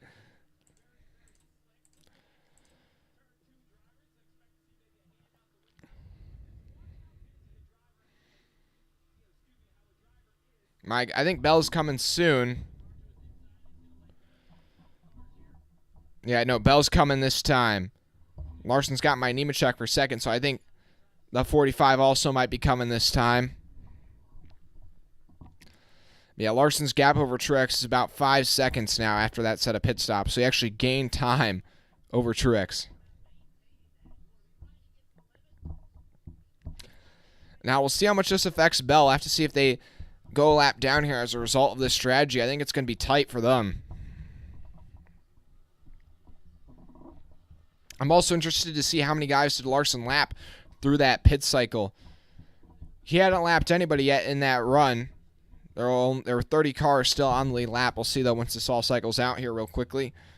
Nemechek also, pitted this time. So pit stops, or the pit cycle has completed now. And your new running order is Larson, Truex, Byron, Blaney, Keselowski, your top 5. Then Elliott, Chastain, Suarez, Harvick, Logano, the top 10. Then Allmendinger, Kyle Busch, Hamlin, Stenhouse, and Cindric, your top 15. And yeah, there you go. They're talking about it on the broadcast. The 5 is maybe 3 or 4 seconds behind him on the racetrack. So, yeah, Bell definitely going to be at risk of going a lap down here. Yeah, there's only about 3 laps, or 3 cars, separating the 5 and the 20. So, yeah, that's definitely a precarious situation for Bell to be in. I do not really understand that strategy call. With 35 laps to go in this run, I know that Bell does kind of fresher tires than Larson, but, those tires are going to start to equal out here in about 10 laps, and it's going to be really hard for him to stay on the lead lap.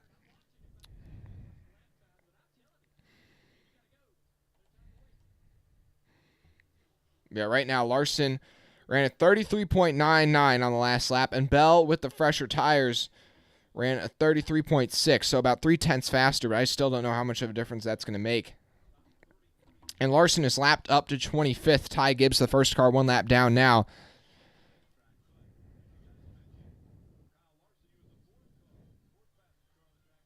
Thanks to everybody tuning in, though. 115 people now watching. I appreciate it. We got only 57 likes, though, guys. Come on, hit that like button. Lick that like button. It's a free way to help support the channel. Can we get like 20 more likes, guys? Let's get that thing up to 75. And we're only 23 subscribers away. I can't speak English. 23 subscribers away from 2,700, guys. Come on, let's get it. Let's get it.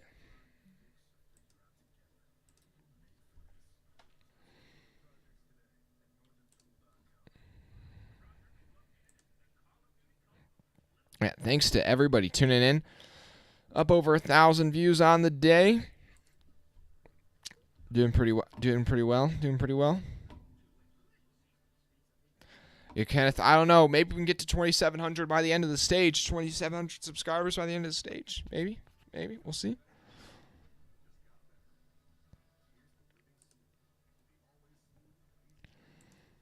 $2,700 for Paul Menard.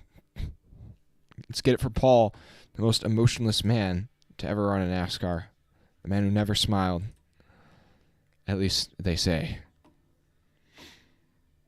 Okay, Bell is using those fresh tires, though, to his advantage. Now, his lap times have kind of equaled out with Larson, but he was able to get LaJoy, Dillon, McDowell, Almirola, and maybe even Briscoe between him and Larson. So he was probably not even the only playoff guy that's in jeopardy of going a lap down here before the end of the stage. Him and Briscoe kind of in a dangerous position.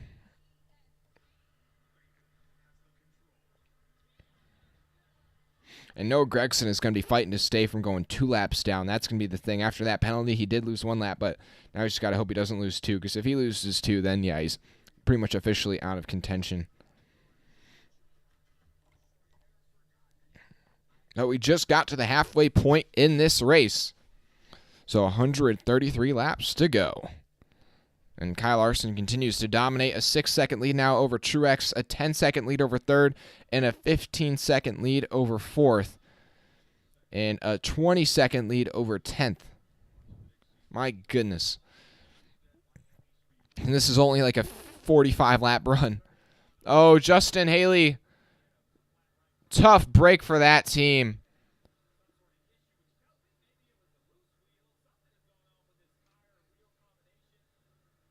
Tough break for the 31. Doesn't look like there's any damage to the wall, but the right front is down on that right front. Yeah, so I don't think it doesn't look like he got into the walls, but either way, a right front down on the 31 and a long pit stop, so that's really going to hurt his day.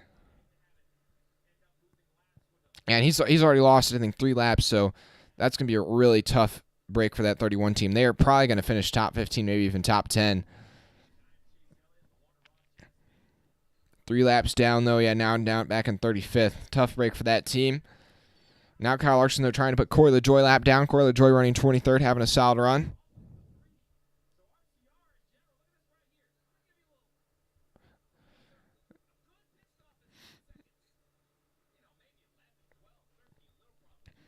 But yeah, Austin Dillon, another driver with a poor pit stop. The 2 RCR cars under that last, both RCR cars under green flag stops had 20-second plus pit stops.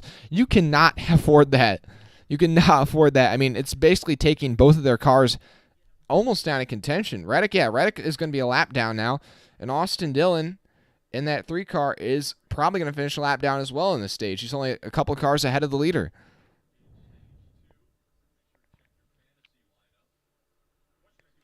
And that's just a tough break for those guys. And both RCR cars looked fast, though. I mean, they probably could have both been top 10 cars, and the pit crews just sold it.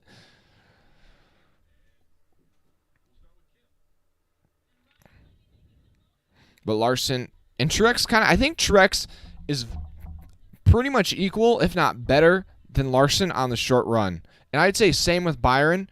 But on the long run, once you get probably 15, 20 laps into the run, that's when the 5 car just comes to life. But besides Truex and Byron, there's nobody who can compete really with Larson at any point in the run.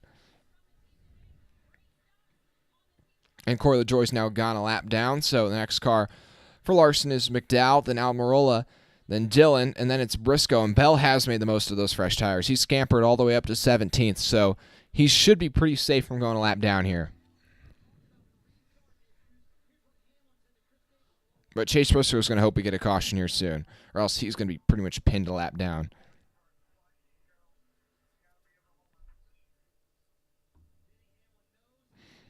Currently, though, the point standings, checking right now, the current point standings are Christopher Bell is 40 points to the bad, so basically a must-win for Bell. Briscoe is 26 points to the bad, or not, yeah, Briscoe's 26 points to the bad. That's going to be pretty hard to overcome. And then Hamlin is 13 points to the bad, and Blaney's also 13 points to the bad. So both of those two guys kind of manageable. Then Byron is 13 to the good, Chastain is 18 to the good, and Elliott is 21 to the good. But keep in mind, that is not with any points from Stage 2 factored in. And both Byron, Chastain, and Elliott are all in position to pick up quite a few stage points. So that will probably change, and that cut line will probably become an even greater margin.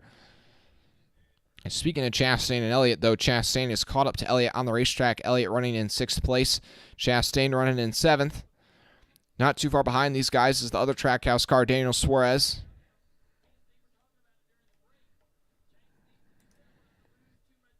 Hey, thanks to everybody watching, though. Make sure you drop a like and subscribe. Got over 100 people still watching. I appreciate it. We're up to 2,678 subscribers, guys. Only 22 away. 22 away from 2,700. I'm trying to make sure I'm like looking into the camera here. I don't want to be looking into it too intensely because I don't want to come off as like I don't even know. But there we go. Oh, that's a bit too much of a pivot. There we go. That's a little better. That's a little better, I think. I don't know.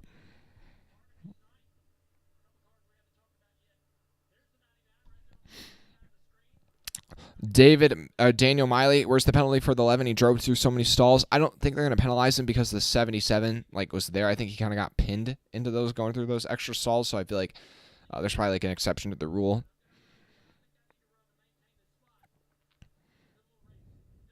Chastain looking to the inside of Elliott, though, off of turn 2.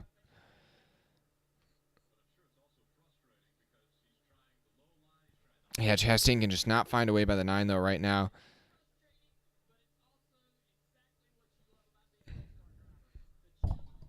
Chastain just trying to find a way to sneak by this 9 car with 22 laps to go in Stage 2.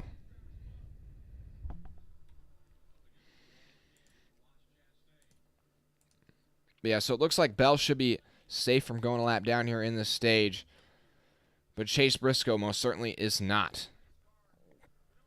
He's got 2 cars separating him and Kyle Larson. And he's only about 1 second up the road from the leader. And I would say Bell is pretty safe, but I wouldn't say he's totally locked in from going a lap down. He's about 6 seconds ahead of the leader with 20 laps to go. Larson will probably get bogged down trying to put other guys a lap down, but we'll see. I'd say ahead of Bell, the next playoff guy is Hamlin. And Hamlin really not that far up the racetrack from Bell, but I'd say he's pretty safe. You know, I have to credit Bell's crew chief with that strategy call. I do have to give him credit for that.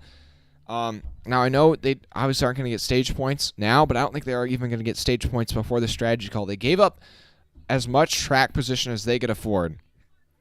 And they stayed out, hoped for a caution, because if that caution does come out, that really does benefit the 20. But in the case where it didn't come out, like how it did, they stayed out as long as they could where they knew they'd be able to pit and stay on the lead lap ahead of Kyle Larson. So they're still in this. And it was kind of, I think they're probably going to do the same thing again in the final stage. Because right now he's running 16th, and when he pitted, he was running 16th. So, yeah, it's kind of equaling out for the 20 car. Truex, though, actually starting to eat into Kyle Larson's lead. Now, I'd have to imagine that Larson's having to battle the lap traffic, and that's probably what's slowing him down just a bit. But 19 car looking pretty good right now. But Larson did just put McDowell a lap down, and he's putting Almirola a lap down as I speak. So he's just catching right up to Chase Briscoe.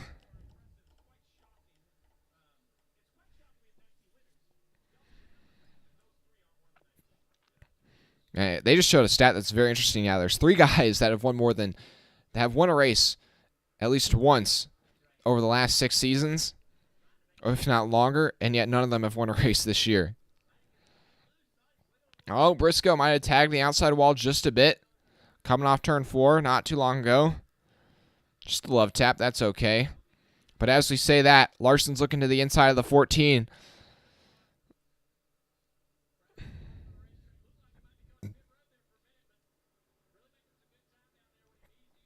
Yeah, Larson has just put Almirola a lap down. Yeah, he's just stalking down the 14 with 17 to go. And I said Bell was safe. I don't know. I think he'll still be okay, but it's going to be tight. It's going to be tight. Larson will probably be pretty close to the bumper of the 20 before the end of the stage. Bell continues to put more cars, though, between him and the 5 as he just gets by Austin Cindric for 16th.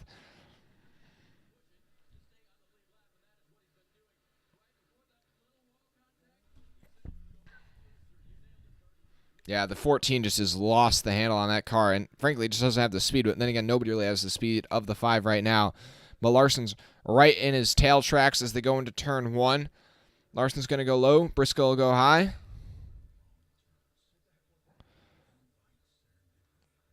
Off at turn 2, Larson's going to be almost side by side with the 14, just not quite. Now, Briscoe's fighting really hard with Larson to stay on the lead lap here. He knows that how much this matters for him in his championship hopes. Larson trying to fight down low, but just the momentum on the high side is really so powerful. He is getting closer, though, each time. This time into turns 1 and 2. Briscoe will go low, leave Larson the top. I think this is probably going to be a big benefactor for Larson. Larson's going to have that big run off the top. He should be able to get by Briscoe on the straightaway probably. Down the back stretch they go. Larson's going to pull out down low, but there's a lapped car kind of in the way. They'll both go high in 3 and 4, so Larson will be kind of stuck in the dirty air of the 14. But he's still able to close right up on him. Off turn 4. Is he going to try and pull out this time down the front straight? We'll see who goes where. In turn 1, Briscoe and Larson both go low, so Briscoe kind of blocks the 5 down there a little bit. But Briscoe slides up the racetrack. That's going to open the door for the 5. Will he be able to slide up and clear the 14? Yes, he will, but Briscoe's going to try the crossover, but it's probably not going to be able to do anything since Larson will now have the preferred line going into turns 3 and 4.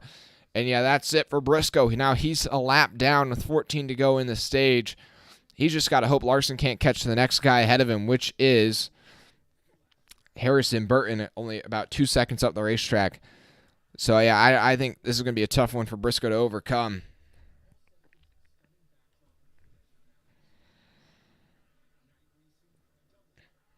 And then ahead of Harrison Burton is Austin Dillon, who had that bad pit stop. He finished 5th in stage 1, but is just going to maybe finish on the lead lap in stage 2 because of a poor pit stop by that crew. And Elliott just staying ahead of Chastain. He's been able to do it for the last, I don't know how many laps. But as those guys battle, Suarez has kind of chewed his way into that battle for the 6th spot. And that's a lot of points to be gained or lost between those 3 guys right there. You lose 2 spots before the end of the stage, that's 2 points. You gain 2 spots, that's 2 points. Those all add up. Currently, Logano holds on to 10th position in that final stage point. Allmendinger in 11th. And Hamlin in 12th. Also, Gregson's fallen to 2 laps down, so his shot of winning today is pretty much gone. Yeah, man, somebody who's really struggling today. Eric Jones is about to go 3 laps down. Really uncharacteristic run for that team.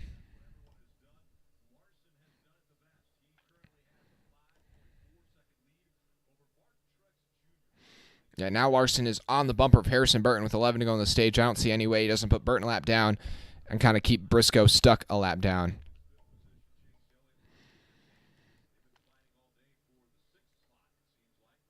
Now Bell's lap times are about a half a second slower than Larson, and with 11 to go, Bell is about 5 seconds ahead on the racetrack, so Larson would be catching right up to Bell as they come to the end of this stage. It's going to be tight.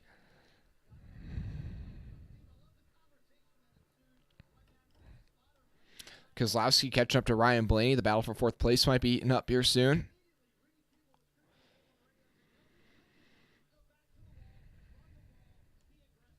Oh, Logano's gotten by Harvick for 9th place. Now, Harvick doesn't really need the stage, Logano doesn't really need the stage point since he's already advanced to the next round, but you know what I mean? Obviously, if you're running faster than the guy, you're going to go past him. And Hamlin's moved up to 11th, and he's only about a second off of Harvick, so if he keeps up that pace, Hamlin might be able to squeak into the top 10 and get some stage points here. Those all, like I've been saying, they all add up.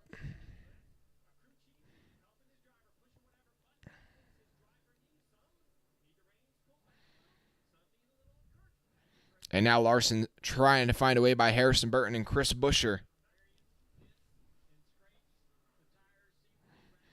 And that 5 car just is in a class of its own today. Unless there's a late race caution or something, I really don't see a way that, or Larson, makes a mistake, obviously. I don't really see a way that he loses this race, man. Also, Chastain just lost a spot to Daniel Suarez. Daniel Suarez finally gets by his teammate, and I think Suarez also might be able to find a way by Elliott here pretty soon. That 99 looking pretty strong today. Hey, a little promo that Suarez and his sponsor are running. Whoa. Who is that? I think that was Briscoe. Really sideways there off of turn 2. Anyways, I was able to corral it, but lost a couple spots.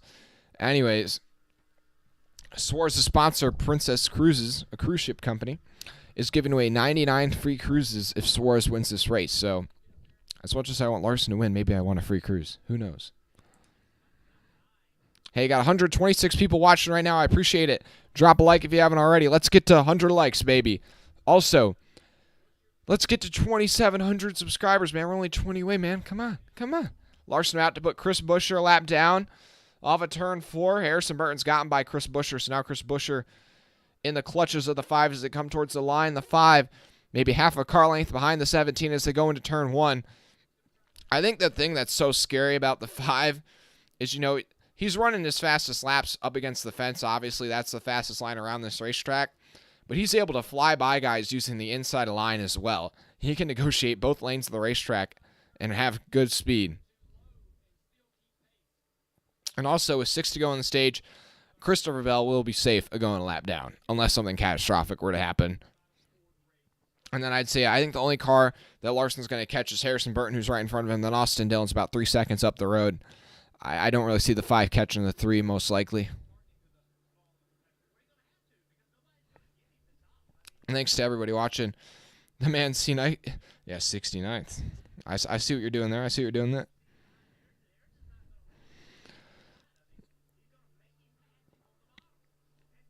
Oh, Briscoe with an issue. He's got a flat tire on the 5 or smoker. Is it blowing up? This should be the end of the stage, I imagine, with about 4 to go, but I think it's blown up.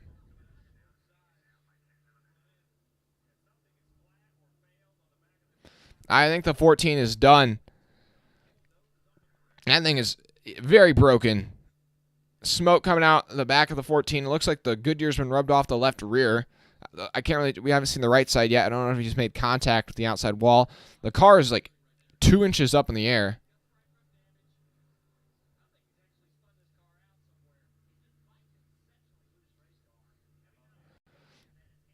And that's basically going to end Briscoe's day. And he's going to have to win next weekend at Martinsville. Him and Bell basically probably going to be in must-win situations at that point. Going into turn 1. Oh, yeah, it just got sideways. And he hooked it. So he got sideways in the middle of the turn, overcorrected it, hit that outside wall pretty hard. Really not even that hard, but just enough to... I think he's actually got a flat right front. I don't know. A couple things are going wrong on that 14 is all I know. Should be able to bring him repaired and get him back out there, but that's gonna be a hard break for him. It didn't look like... It looked like in the first replay he hit the wall hard, but then on the onboard, it doesn't look like actually that severe of contact. And then in the car, yeah, just hanging his head right now, yeah.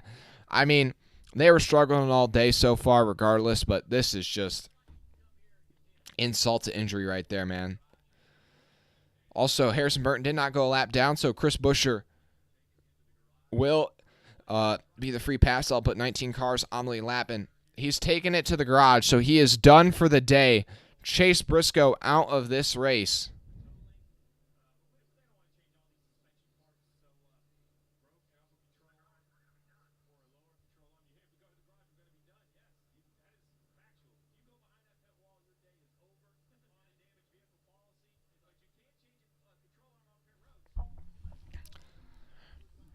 Yeah, I don't know what Briscoe's doing. Briscoe's just like, if we go to the wall, we're done. I don't know what the 14's doing right now. He just reversed all the way down pit road to go to the garage, but then he was like, oh, wait, if we go to the garage, we're done. So I guess they're going to come back to pit road. And I don't know, hope some sort of miracle happens and they can repair this car, even though it's got a broken control arm, which you can't really just repair on the fly. Yeah, I don't know, boys. I don't know. I think that's it for Briscoe regardless. He's already going to be at least 4 or 5 laps down. His day's done. Tough break for that team. Thanks to everybody watching. Yeah, at least his reverse gear's still working. Thanks to everybody watching, though. Make sure to drop a like and subscribe. This should conclude Stage 2. I think this is going to bring an end to Stage 2. So Kyle Larson will be your sweep the stages here. Or Kyle Larson will sweep the stages here.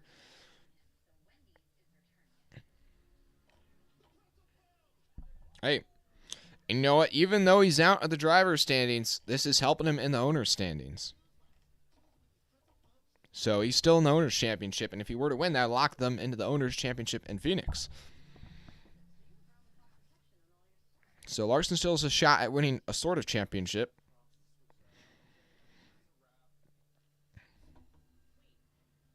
And even if he doesn't win this race, it's a lot of points for who, I guess, finishing 5th in the standings for whatever that's worth.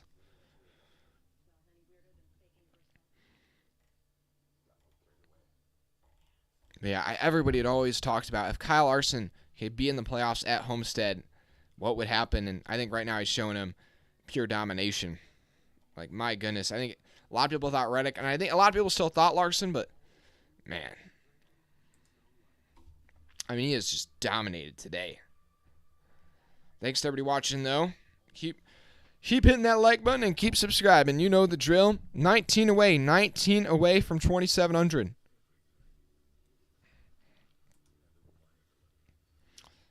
You know what, Larson, he needs to get this win in a way, man.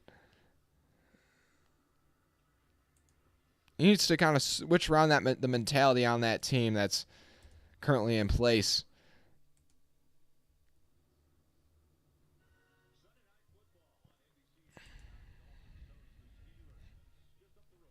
Thanks to everybody watching those so far. Make sure, hey, if you like what you're seeing here and you think your friends might like what you're seeing, share the channel. Mention the name Freeman Motorsports to your other NASCAR friends. Trying to grow the already amazing community that we got here.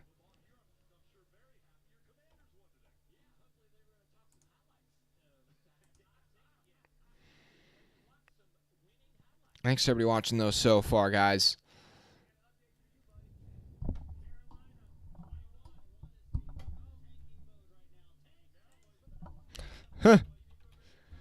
They're talking right now about the NFL, and as they're talking about the NFL on the broadcast, for any of you NFL fans, Briscoe has now officially gone to the garage. Yeah, he's done for the day. We'll see if we can get a word with him about, I mean, honestly, I don't really know. There's not much to say other than next weekend, you got to find a way to win.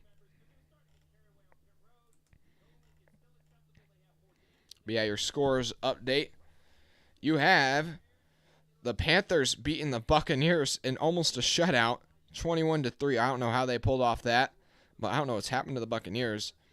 Then the Giants are now 6-1 after beating the Jaguars. Then the Titans beat the Colts. That's a pretty big win for the Titans, actually. Commanders beat the Packers. So yeah, the Packers, man, they've also fallen off, kind of. I mean, not too surprised. I think they kind of surprised everybody about how well they had started the season. And then Cowboys beat the Lions. Not too big of a surprise there. The Lions started off well, and then, yeah. Ravens beat the Browns by a field goal. Then the Bengals kind of throttled the Falcons there. Good win for the Bengals. And then the 4 o'clock game's just kind of starting right now. You got Chargers, Seahawks. That game's still 0-0. The Chiefs down to the 49ers by a field goal. Broncos down to the Jets by a touchdown. Then Texans down to the Raiders by a field goal.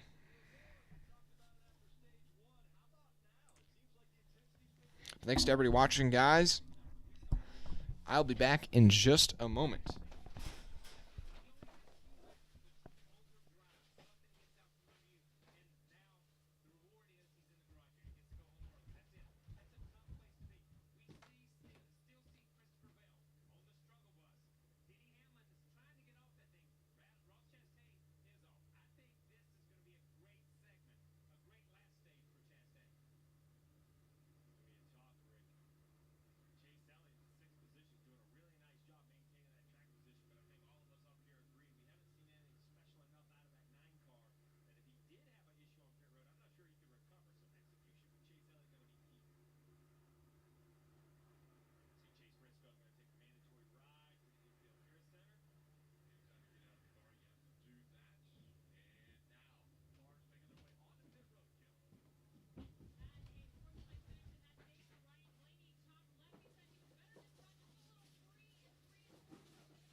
All the lead lap cars coming down pit road right now.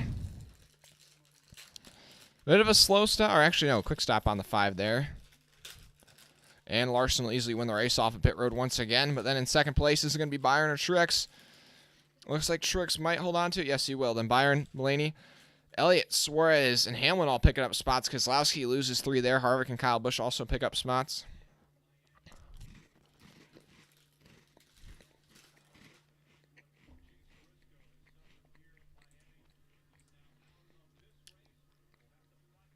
Third caution of the day, though. Our first DNF of the day, Chase Briscoe. Still, 20 cars now on the lead lap. And, oh, I think Reddick might have taken... Yeah, that is... So, Chris Buescher was the free pass, but Reddick takes the wave around. So, they have to be hoping for a quick caution. I don't know. That's kind of a gutsy move by Reddick, but I guess they got nothing to lose at this point.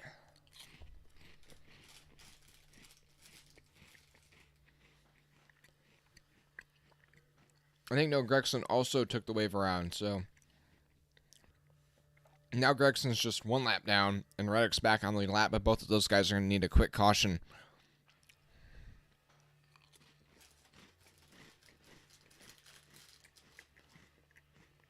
Which we definitely could get. These restarts have been very chaotic.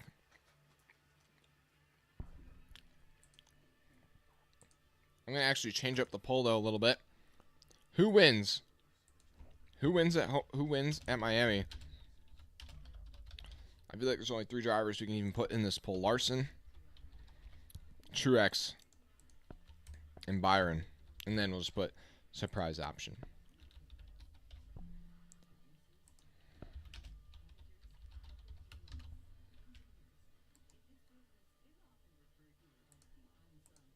There you go. In the chat. Who do you think's going to win? That's our question for the final stage. Obviously, I have to go Kyle Larson, man. I have to go Kyle Larson. But also, I appreciate you guys. We're up to 2,683 subscribers. 17 away from 2,700. Let's get it.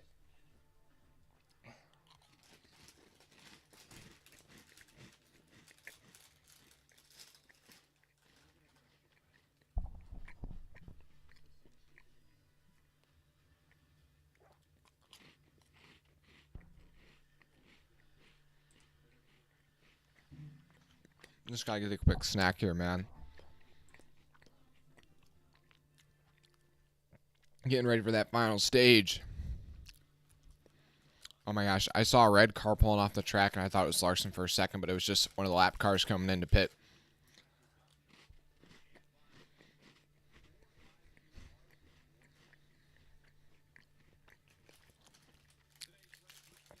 Also, Nemechek looks like he's also taking the wave around.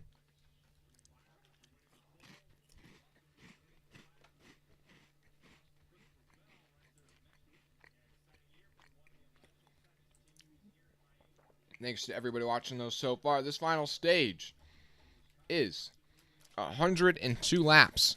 So, you could do it on 1 stop, but you could also do it on 2. I think you're probably going to see everybody do it on 1 stop. Now, keep in mind, during the stages, they were doing about 35, 40 laps on a set of tires. In this stage, they'd have to do about 50. Or you could do it in, obviously, thirds, and then you'd be doing like 35, 40 laps. So it kind of depends what you think is best. I would probably do it in 1, though.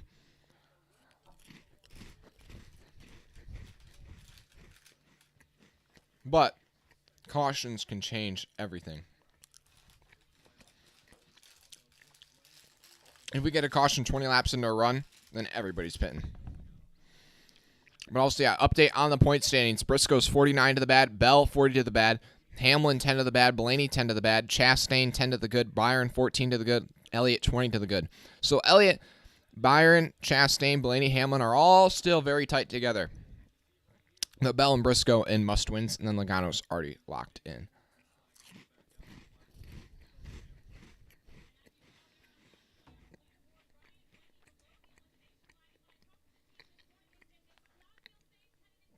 Thanks for watching, though, right now.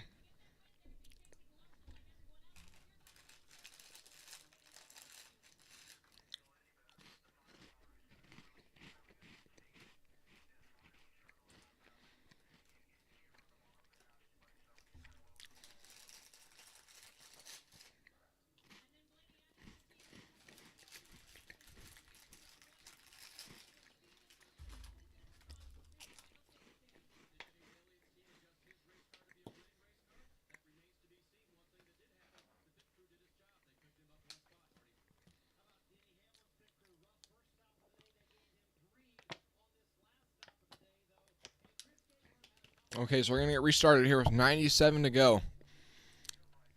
Can Larson hold on to the lead? I feel like that's really going to be his greatest, handicap here is if he can fire off good on this restart. Because if he loses that lead, loses that track position, then I think we're going to have to see how good of a car is that 5 in traffic. I mean, he's looked pretty solid so far today, but I think that could end up being the Achilles heel on this 5 machine.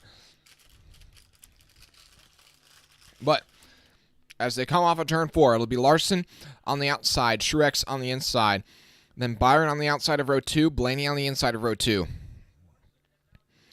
Green flag back in the air here at Miami. The final stage is underway. Good restart for Larson in the outside line. They're a bit more formed up than Truex down low, but Truex able to really drive it in deep into turn 1. He's really giving it all he's got right here because he knows this is probably going to be his best shot. Byron, though, to the outside of his teammate. That was tight. Larson had to slam the door. They're 3 wide for second. Byron, Truex, and Blaney. It's Larson, though, clear to the lead. 3 Hendrick cars on the outside, though, all able to power up to the top 3 spots. Chase Elliott, where did he come from? They're 4 wide for a moment for third place. Truex, though, is going to lose a lot of spots right there. He's back to 6th. It's Larson, though, who'll lead the first lap, then Byron second, Blaney third, Hamlin fourth, and Truex and Elliott side by side for 5th. Elliott down low. Behind them is Chastain, then Suarez, Keselowski, and Harvick, the top 10. Oh, Truex might have got pinched into the wall there off of turn 2. That was tight. Man, behind these guys, they're also battling hard. Suarez and Chastain, teammates side by side off of turn 4. Behind them, Keselowski and Harvick. Larson and Byron. Byron's got a good run on Larson down the front straightaway. That 24, I think, definitely is one of the best cars firing off on the short run. So if we were to have a late race restart, I would definitely keep my eyes on William Byron. Keselowski's going to get passed by his old teammate Joey Logano down the back straightaway. Into turns 3 and 4, Byron kind of drives it in deep, kind of sails it a little bit up the racetrack. Now Blaney will have a run on the 24 for second place. Ryan Blaney, where did he come from? He's challenging for second place on the inside of William Byron down the front straightaway. Also, Denny Hamlin has sneaked into 4th place on this restart.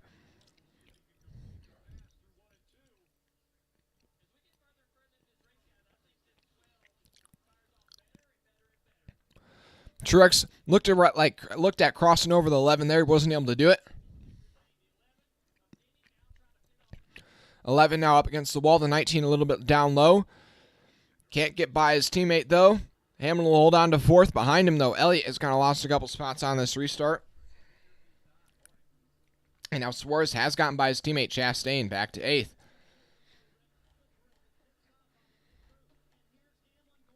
Yeah, currently Eric Almirola holds on to that lucky dog position. He's battling with Cole Custer, Tyler Reddick, LaJoy, and Gregson for that spot.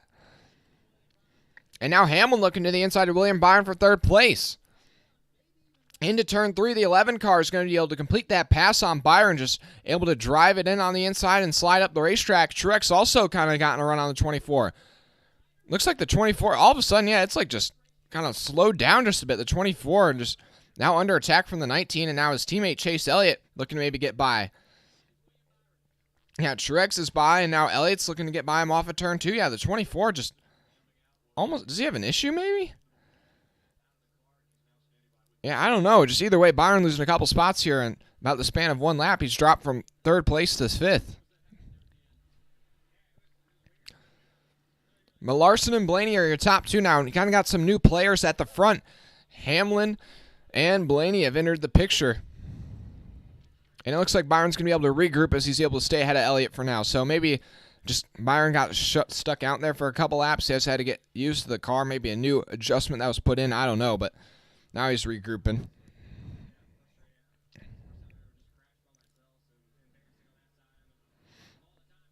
Chastain under some pressure from Logano for 8th place. Chase, but right now the cut line's kind of tightening up just a bit. Elliott only 15 points to the good right now. Chastain 9 to the good. Byron 8 to the good. Hamlin 8 to the good, or 8 to the bad. Blaney 10 to the bad. Yeah, with Hamlin and Blaney moving forward, and then with Byron and Elliott kind of falling back a bit, tightening up that cut line just a bit.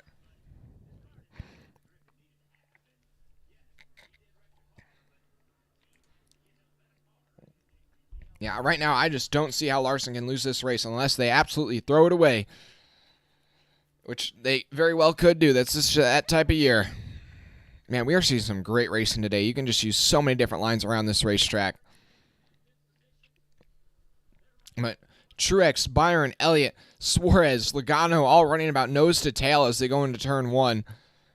That's the battle for 4th through 8th place right there. Hey, we've got 126 people watching, though. We only got 77 likes, guys.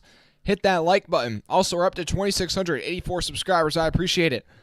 Let's get to 2,700, baby. Only 16 subscribers away. 16 subscribers away, man. That's one playoff grid worth of drivers. Chase Elliott to the inside of Byron down the front straightaway. He might be able to finally complete this pass on his teammate. Now, this is a point for Elliott on the cut line, but a point lost for Byron. And now Suarez putting pressure on the 24. The way Byron's falling down the order right now, he could end up right on that cut line here pretty soon.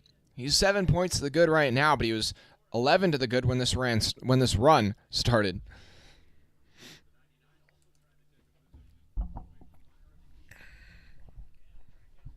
$87 to go, though. Kyle Larson, though, starting to finally pull away. Once you get about 15 laps into the run, the 5 really just becomes almost untouchable. He's got a 1.5-second lead over Ryan Blaney. Denny Hamlin, though, starting to catch up to Ryan Blaney. Byron going to lose some more spots there off of turn 2. It really looks like off-corner exit, or kind of through the center of the corner, actually, where the 24 is just so much slower. He's dropped back to 8th place now. As Logano goes by, and now Byron back to 8th. Chastain's catching up to him.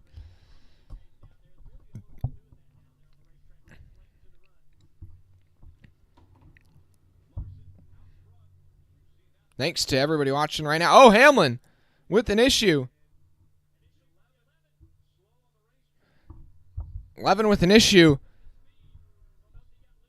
It looks like he's starting to get back up to speed as they go into turn 3. Going into turn 1, though, behind Ryan Blaney, I was mentioning that he was catching the 12. Oh, yeah, it just gets sideways on him. Right rear gets into the outside, but that outside wall, but that kind of actually straightens him out just a bit. Great job of saving that car, though. Only loses 2 spots. A great save by the 11. That could have been disastrous. Doesn't look like there's too much damage to that car. That's a lucky break for the 11 right there.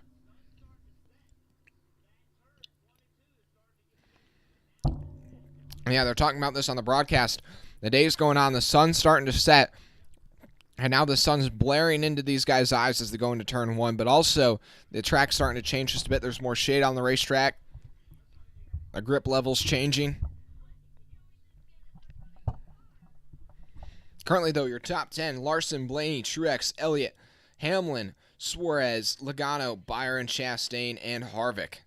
Then Keselowski, Allmendinger, Bell, Dillon, Stenhouse, your top 15. Kyle Busch, Cindric, Burton, and Busch, your top 19. And that's the last guy on the lead lap. Then Eric Almirola currently in the lucky dog position in 20th.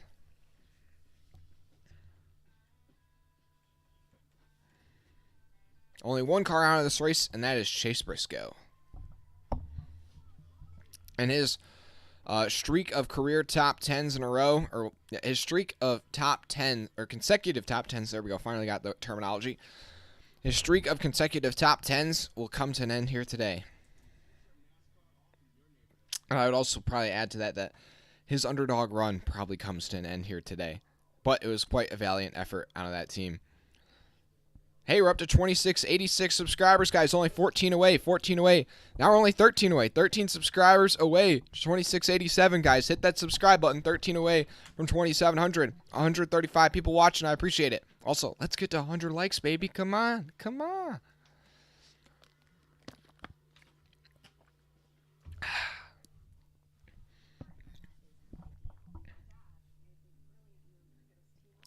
Hamlin trying to pass back some of these guys that he gave up position to with that little mistake he had.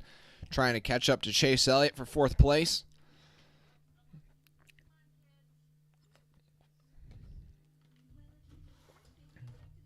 Chris Davis, I appreciate it.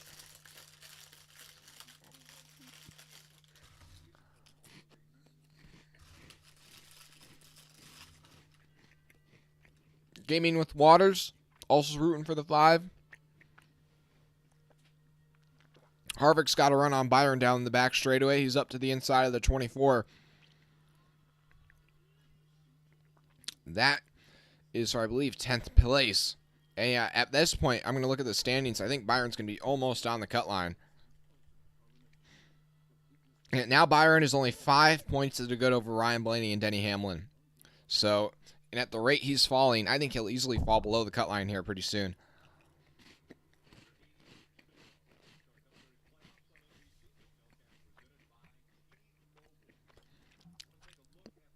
Yeah, Byron is now falling back to 10th place. He's really getting bailed out by all the stage points he scored today, that's for sure. Oh, Hamlin. Hamlin looked pretty close to the inside of the 9 there off of turn 4.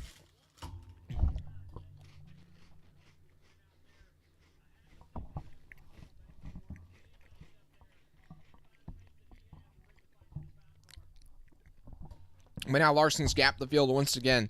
His lead over Blaney up to 4 seconds. Now Truex has worked his way back up to 3rd. He's catching up to Blaney, and I think Truex is really the greatest challenge that Larson has. I don't know, maybe if Truex can get by Blaney here, we'll see if maybe he can possibly chase down Larson. I don't know, man. We'll see. On the long run, the 5 just looks so untouchable.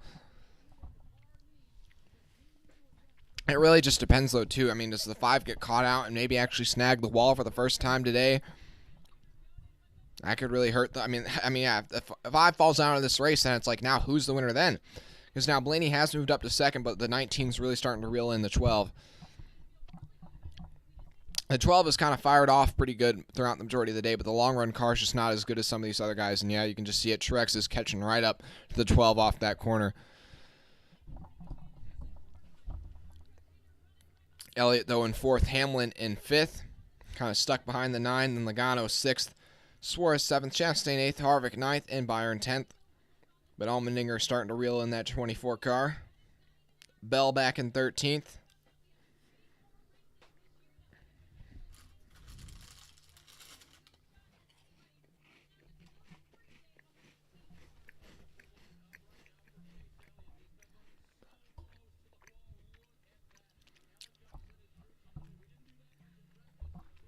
Yeah, Elliott is putting it right on the wall right now just to stay ahead of Hamlin. I just don't know how long he's going to be able to keep that 11 car behind him.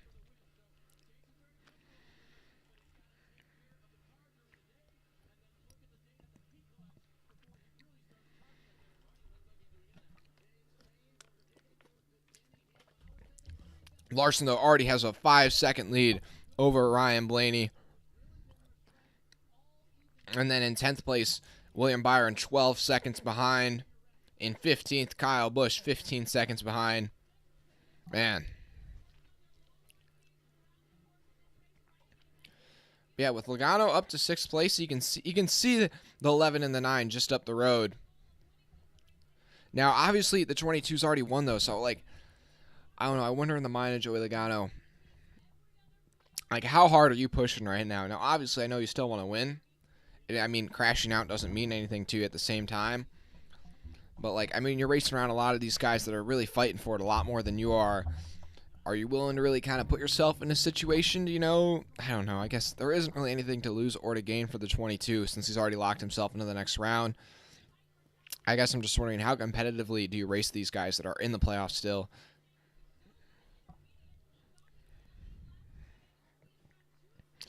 But honestly, yeah, Chastain, he's been so good on the intermediates all year, the mile and a half, that is. Outscored, he has scored 76 points more than any other driver on mile and a halfs this year. But today, definitely not been the case. He's ran well. He's been about 8th place all day, but like I said, 8th place, not really anywhere near the top 5.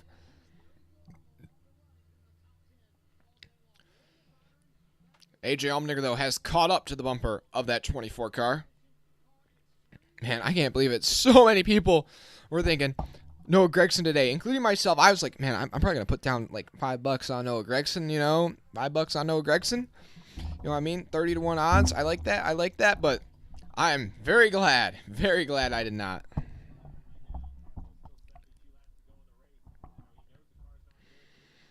I probably would have put more money today on Noah Gragson than I would have Kyle Larson. Just obviously Kyle Larson, this is one of his best tracks, but just the way this year has gone, Larson just has not.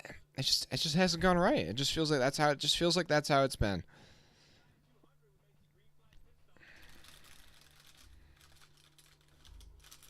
Okay, so just so you guys know, the two-stop strategy, if these guys decide to take 2 stops, that pit window will open in about 5-6 laps.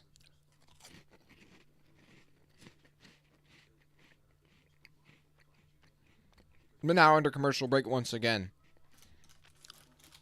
150 people watching. I appreciate it. Chris Davis, you've been watching since 1967. I don't even think I don't even know if my parents were born in 1967, man. I guess you probably got a lot more NASCAR knowledge than I do. I don't know, but thanks for tuning in, man. Yeah, guys, hey, we got 150 people watching, though, right now. How about that? Or just about. Can we get up to 100 likes? 84 right now. Also, we're at 2,689 subscribers. 11 away from 2,700, guys. 11 away.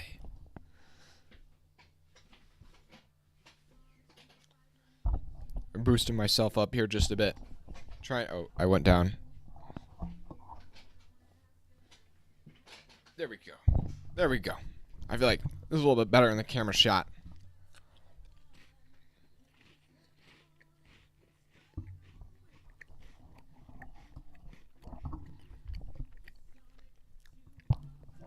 Gaming, you've been watching it since Dale Jr. The first season that I really followed was 2014, but I was like, I was 10 years old. So yeah, the first season where I like in-depthly followed everything was 2014. I can't remember the first race I probably watched. The first race that I can actually vividly remember though watching was the 2012 race at, I think it was 2012 at Talladega, where it was like 3 wide to the line, where it was it was Johnson, or not Johnson, was it? Who was it? It was Gordon and like Boyer and I don't know, when they're like 3 wide coming to the line there, and it was really tight, and there was like 4 2-car tandems going at it.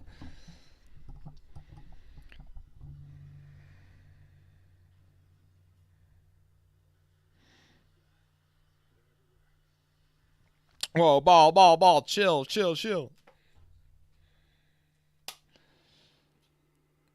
But yeah, Kyle Larson's still leading now as we come back from commercial break. And also Allmendinger's gotten by Byron as well as Keselowski. So now that means the points. Byron is 2 points to the good over Ryan Blaney and Denny Hamlin.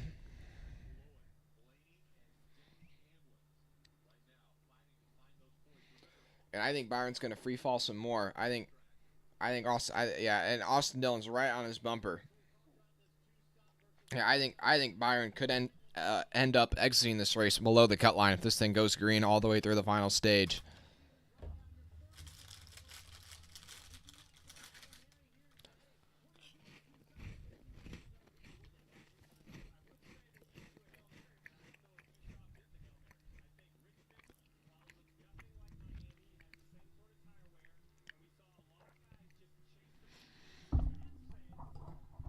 Also, Truex is caught right up to Ryan Blaney, so I think Truex might be able to get by Blaney here pretty soon. And I think if he wants any shot at winning, he's got to, because I think Blaney's really holding both of them up. Now they're 9 seconds behind Larson. In all of Stage 2, Truex never got further than like 4.5, 5 seconds behind Larson. And as I say that, Truex goes by Ryan Blaney off of turn 2. So yeah, now he's 9 seconds behind Larson, though. That's like, he basically needs Larson to screw up on a pit stop. But with 203 laps complete, that means the field window to do it on 2 stops is open. So are we going to see any 2 stoppers coming down pit road right here?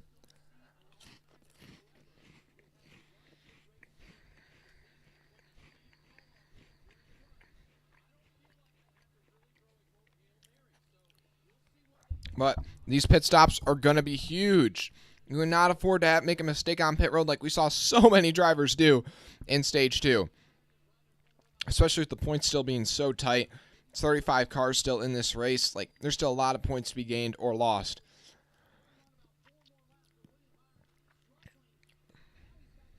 Yeah, Byron has dropped to 13th, and now he's just 2 points to the good. Hamlin is 2 to the bad. Blaney is 3 to the bad.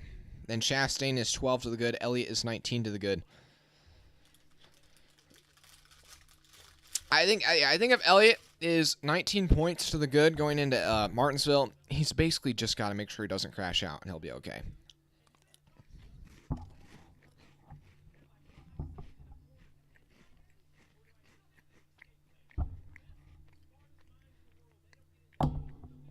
But if Hamlin or Blaney wins this race, a guy below the cut line, then it definitely shakes things up for Elliott. I mean, yeah, Elliott is still definitely not locked in to the Phoenix finale. I mean, after such a poor run at Las Vegas, I mean, if he just runs 10th at Las Vegas and not 20th all day, we're talking about him being like 33 points to the good right now instead of like 19, and that's a huge difference. And Christopher Bell going by William Byron on the inside, down the back straightaway. And Bell is now, 34 points to the bad, or 33 points to the bad, actually. So, I mean, I guess it's not totally impossible that he could point his way in, but it's very unlikely. But as we talk about it, Byron comes into pit road here. I guess they're going to do the two-stop strategy on that 24 team. I'm going to be very interested to see those. Anybody else decide to come in with him here? I think Byron was basically forced to take this strategy just because the car was doing so bad. I mean, they're basically free-falling. They had to pull off something like this, but we'll see.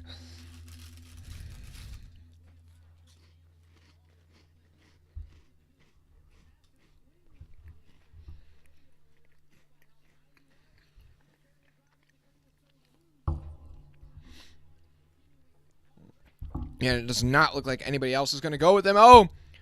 And they think that they don't have all the lug nuts on the 24, so he has to back into the pit stall. And it's a 20-second stop, if not longer. And he stalls it now. Oh my gosh, what a disastrous pit stop for the 24. Custer and Reddick are into pit now. We'll see. And Logano's in the pit.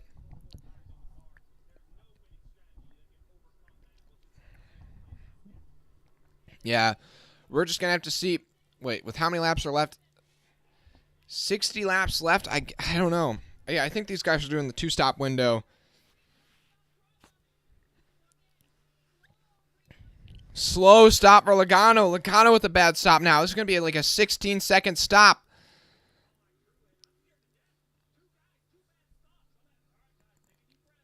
Man, now Harrison Burton, Cendric, and Jones come in. They're just kind of trickling in right now, not swarming in. Oh, a couple more coming in now. Blaney and Elliott. Okay, now that Blaney and Elliott have come, two guys running inside the top 5, I think this is going to drag everybody else down. Yeah, I think this will kind of force everybody else's hand.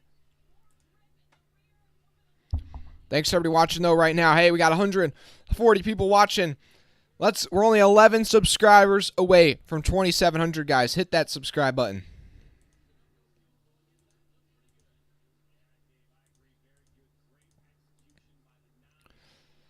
Oh, Chastain locks up on the pit road. He's probably going to be speeding. That could be big. We'll see. He locked up coming on the pit road. That could be big. Now Truex is in. Kyle Busch is in. And the caution is out. Ryan Blaney spin. Oh, bad caught NASCAR. Come on. Come on, NASCAR. NASCAR, that's such a bad, oh my gosh. NASCAR, get out of here. Such a bad caution. Such a bad caution. Oh my, why? Why?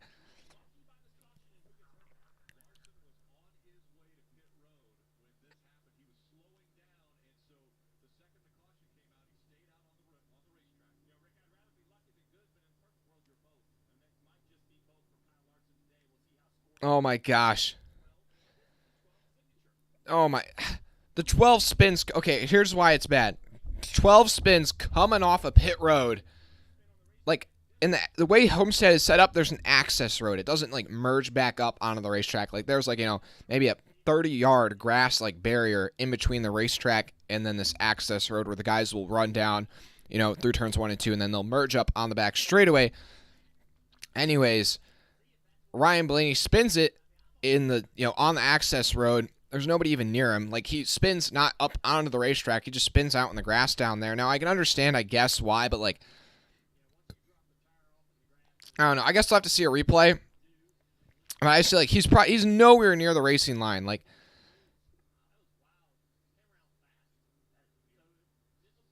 okay, he does spin back up. Okay, he spins back up on the racetrack. I can kind of understand why NASCAR throws the caution. I still think it's a bad call. I mean, there's nobody near him. Like, there's nobody near him. Like, that's just a bad call. That's not as bad as the Jones call at Texas last week, or at Las Vegas last week, but that's a bad call in my opinion, and that really just throws a whole wrench in this race. I don't know who's trapped a lap down and who's not. We'll see here soon. But this is, I mean, a lot of guys are going to be taking the wave around.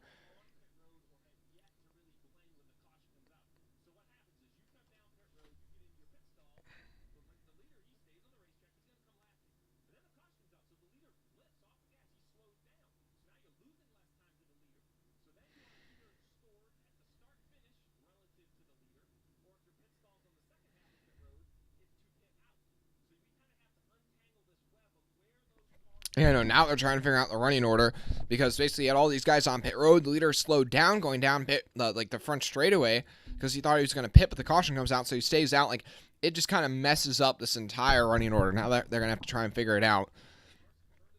But either way, now the leaders will come down pit road. Larson, Hamlin, Suarez, the guys that haven't pitted yet. About 10 cars had not pitted yet, so I don't know. This is just such a bad caution call by NASCAR. Just why?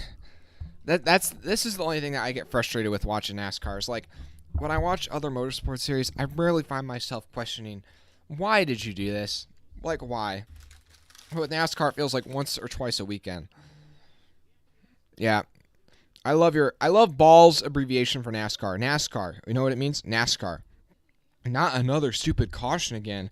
Really? Oh gosh, that's great.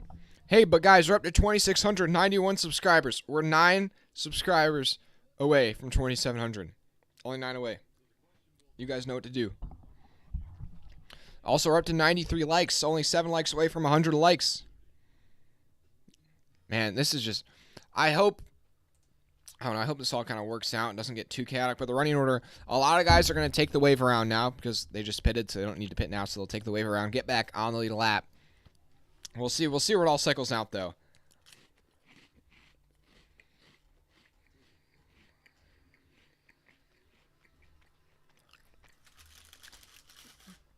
We'll see who this hurts, though, and see who it doesn't. I'm just really confused right now, to be totally honest.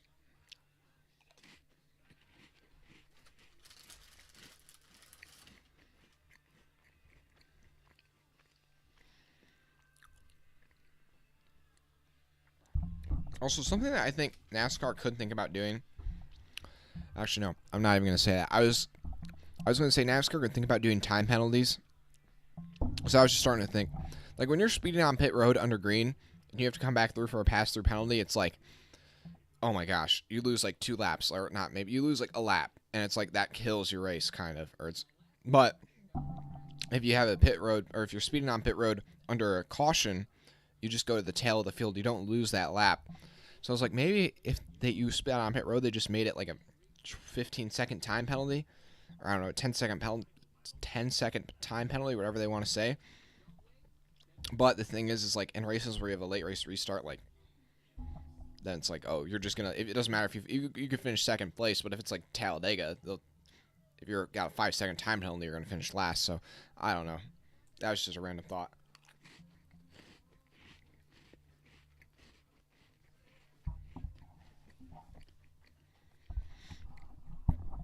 2,692 subscribers, guys. Only 8 subscribers away from 2,700. 8 away. 8 away. Let's get it, guys. Let's get it.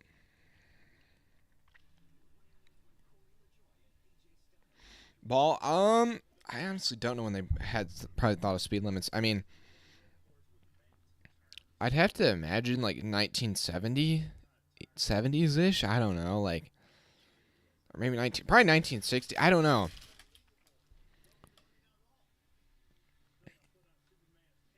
I genuinely don't know.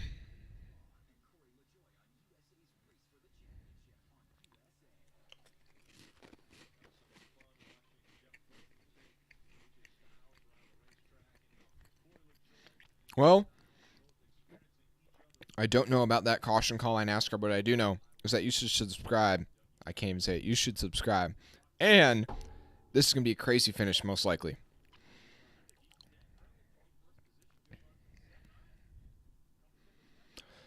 Oh, so the 1 in the 19 cycle to the lead somehow through all that. Now, I don't totally agree with that call because I think they were a lap down and basically drove by the... I don't understand, man.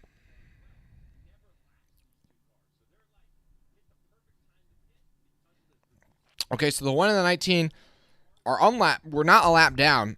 So they'll be ahead. Now they're starting on the front row. Truex on the outside, Chastain on the inside. So I think this is going to be interesting because Larson's greatest, I think, attacker was Truex. And now he has to be behind Truex. So we'll see how this restart goes.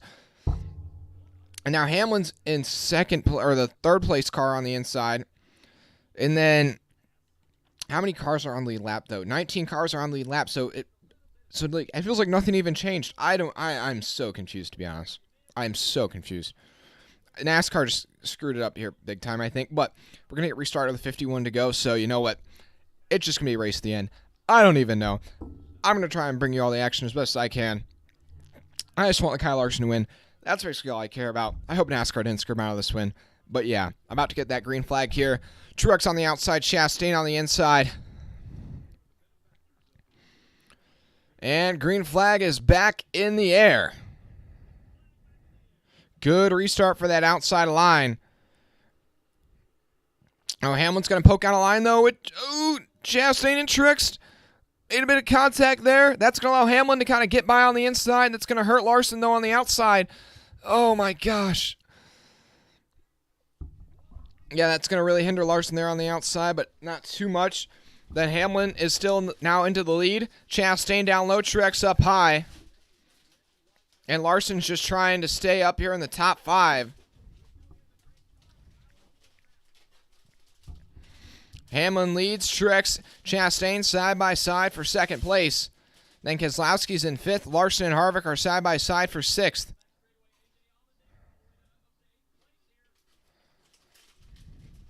Oh my goodness. And it looks like Larson's going to clear as that Harvick for 5th place with 50 to go. And they're still battling up front, though. Hamlin's got the lead, but Truex and Chastain still side by side.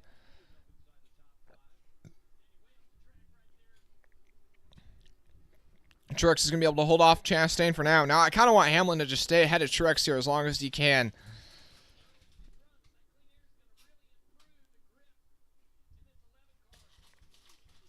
Larson's got to run on Keselowski down the back straightaway. Can he go anywhere with it?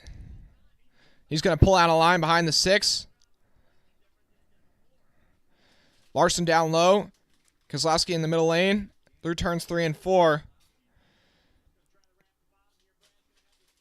They're going to be side by side down the front straightaway. 5 just doesn't have enough of a run there. Oh, Keselowski really pinched the 5 there down low.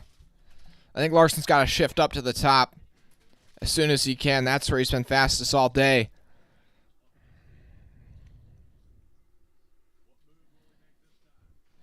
Now Larson will go low in turns 3 and 4 once again.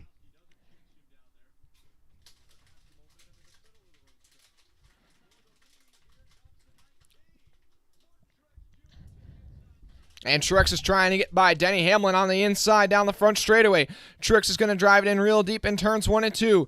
And they'll slide up ahead of Denny Hamlin. My God, NASCAR, way to hand Truex this win. Anyways, John Nemechek coming down pit road for an unscheduled pit stop. Don't know if maybe they had some sort of issue there, or maybe made some contact under this restart.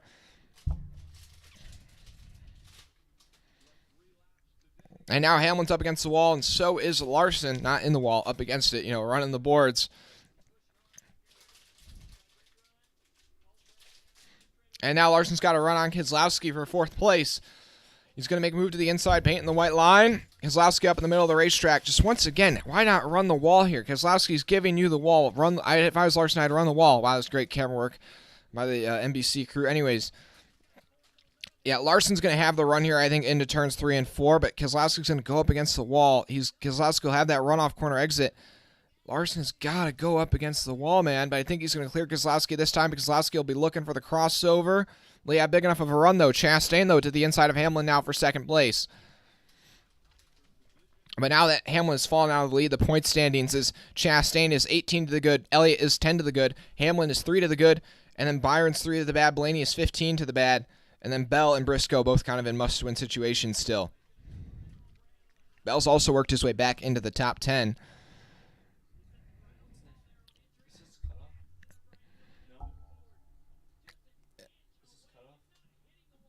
And I think Larson might finally clear Keselowski.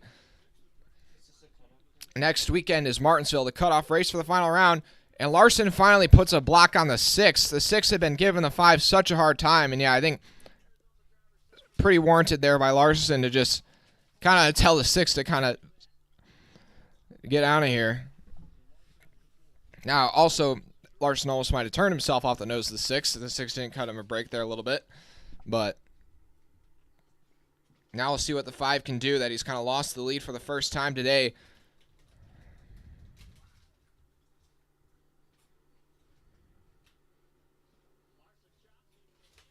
And now Larson's trying to reel in Denny Hamlin. Larson's trying to reel in Denny Hamlin for 3rd place. Oh, boy. Keep track on the tabs of the lead here, because with Truex in the lead, he's able to just kind of grow this lead. Larson 2 seconds off Truex right now, and he's really having to burn up his stuff trying to fight these guys.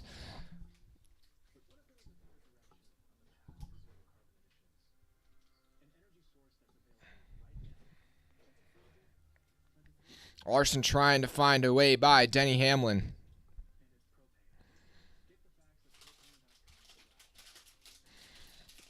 Yeah, he's just stuck in the dirty air right now. That car, they've made so many adjustments to it because he's so used to running in clean air.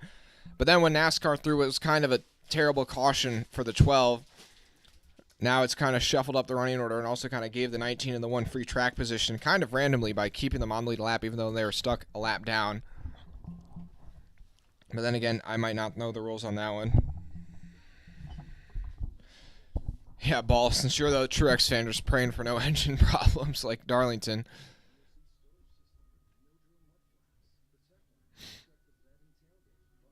Also, AJ Allmendinger putting pressure on Brad Keselowski for that 6th position. As they go into turns 3 and 4, the 16 is going to go to the inside of the 6, try and pull off the slide job. Looks like that's going to work. The 5 looking to the inside of the 11. Off turn 4. Looked like he kind of found something there. I think that's a better option than running down low. Yeah, the 16's looking really strong right now. He might be able to get by the 5 here down low. But the 5 has not fired off necessarily the best all day. It's really been on the long run where he's been able to just gap the field.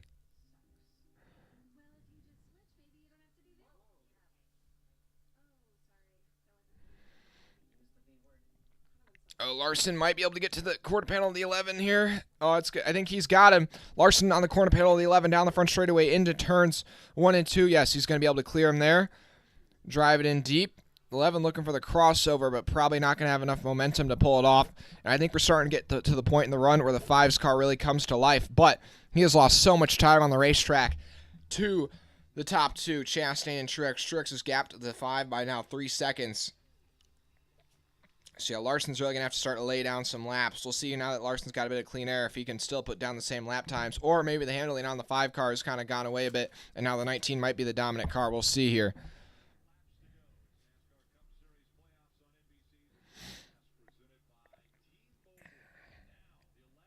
11 really challenged the 5 there through turns 1 and 2, but not able to have big enough of a run.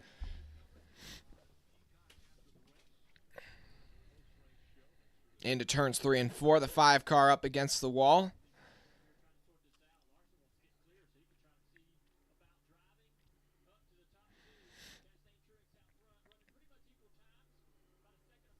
Okay, we'll see now with 37 laps to go. Can Larson chase down the top 2? It almost seems like the outside wall, like the high line, just is not working for the 5 anymore. Like, he's just not having that same momentum really through the center of the, I don't know, just off-corner exit that he was earlier. Like, the 11's able to stick right with him, even though he's running down a line off the top. Theoretically, he wouldn't have as much speed. Behind him, though, A.J. Allmendinger putting the pressure on Denny Hamlin for 4th place. Man, this 16, though, he's run so well, I think, the last couple weeks. I am really interested to see Allmendinger next year if he's full-time in the Cup Series. I think he could actually be a real threat for the round of 8, maybe. And really just boost that whole team's performance as well. Give a lot of, good veteran input for Justin Haley. Right now, though, the current point situation, Chastain 17 to the good, Elliott is 9 to the good, and then Hamlin and Byron are currently tied. Hamlin holds the tiebreaker. Then Blaney is 15 to the bad, now 14 to the bad, and as he's going to go by Byron, he will be 13 to the bad.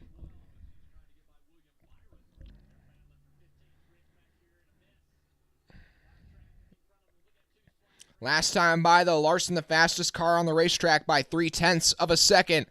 He's 2.5 seconds off the lead. So your top 3 last time by at 34.39 for Truex, a 34.45 for Chastain, and a 34.18 for Larson.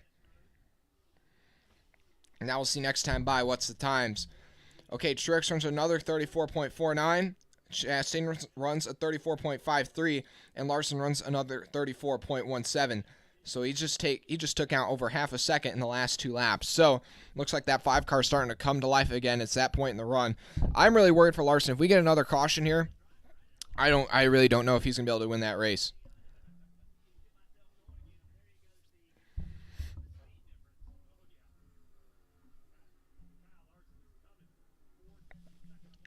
I mean, that is just unbelievable speed right there on the 5. Now last time by for Truex at 34.44. Chastain at 34.42 and Larson at 34.14, so another 0.3 quicker. Allmendinger and Hamlin, though, side by side. Hamlin, looks like Allmendinger had gotten by Hamlin, but now Hamlin was able to cross him over and take that spot back. Also, Austin Dillon finally recovering after that bad pit stop. He's worked his way back into the top 10. He's up to 7th and has caught up to the bumper of Keselowski. I think he's still got a shot at the top 5 here.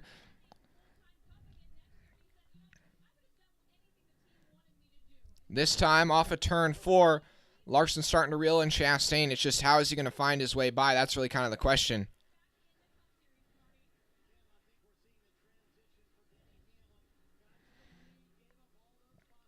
Yeah, now that Larson's kind of stuck in the dirty air of the 1, that's really kind of bogging him down. He's going to have to find a quick way by Chastain if he wants to go chase down Truex. Now, luckily, Chastain's kind of giving him the top in 1 and 2, so he's able to get clean air on the nose there.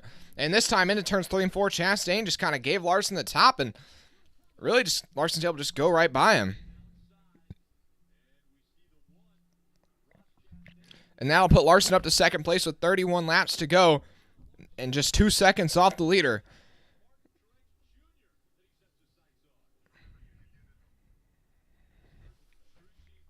Now we'll just compare the lap times once again this next lap. Now that Larson's got clean air in front of him, how much ground is he able to make up on Martin Truex Jr. with 31 laps to go? Come on, Larson. Come on, baby. Yeah, as Balls GB says, no cautions, please.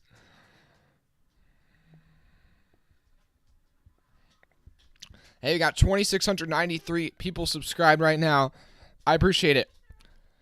But let's get 7 more, baby. Let's get to 2,700. 7 more subscribers to get to 2,700. Let's get it. Let's get it. Got 175 people watching right now. I appreciate it. Almost 100 likes, guys. Make sure you hit that like button if you haven't already.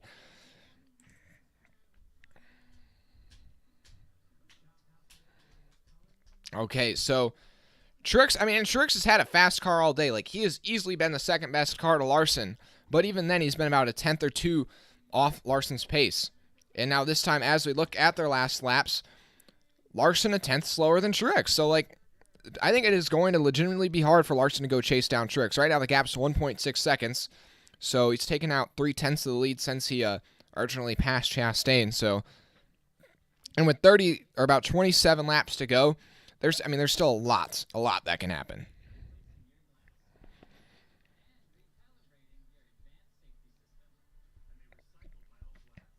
And there's still a lot of passes still to be made. There are other guys running out throughout the top 10.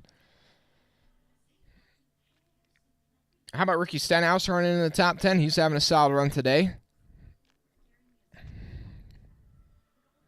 But Chase Elliott ran well in Stage 1 and Stage 2. Kind of got mired back in traffic. He's stuck back in 14th.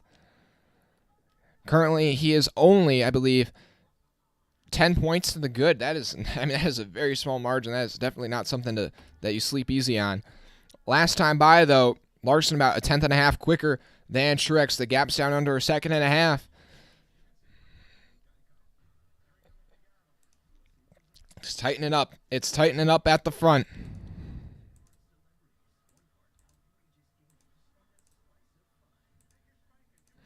Oh, boy. I know, gaming. You're rooting for Larson. Ball, I know you're rooting for Truex. I know you also like Larson, but I'm rooting for Larson, man. It has just been such a tough season, man. And after being eliminated, it is just, I don't know. I really want this. I really want this. Especially at this track. We've never won here before, but I mean, we have always been so strong at this track and just never won it. Almost like the Gregson thing here. And yeah, him and Truex are kind of just swapping lap times right now. Pretty much even.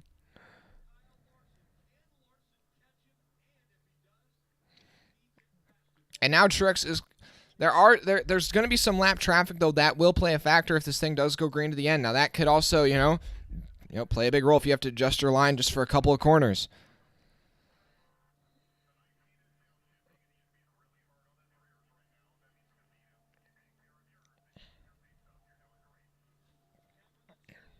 Oh, Larson might have kissed the wall there off of turn 2. Ah, come on, come on. Let's go, Larson. Let's go.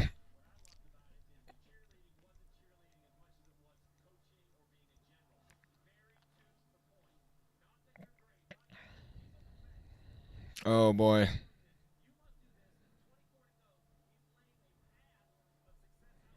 Oh, boy. Come on, Larson. Come on. I'm so tense right now. I'm just like, if we lose this race, it just feels honestly like we threw it away. But at the same time, it's just, we didn't even do anything to throw it away. Just, it really just makes me once again just frustrated at NASCAR. It's just the bogus cautions are like, it's just almost out of hand. Now, I can kind of understand the caution for Blaney. It's not the worst. But it's also like kind of, I don't know. I don't love it. And no, there's a caution. Reddick has killed the 8 car. Head on into, I think, the inside wall for the 8. My guess is he got loose off of turn 2 like Nemechek, but he's made a lot harder contact than that 45 did. And this changes everything.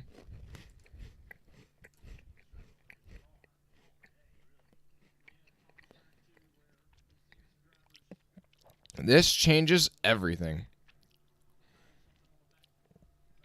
Yeah, the 8 car is done for the day. And yeah, this this changes everything, man. That'll give Michael McDowell a free pass. I'll put 20 cars on the lead lap.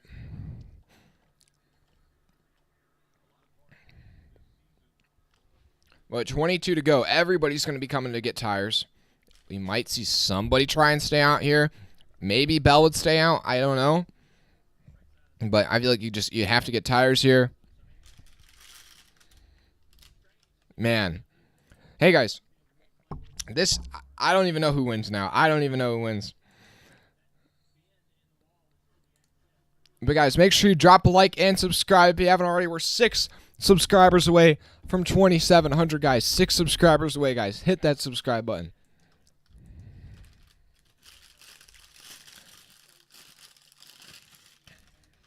Man,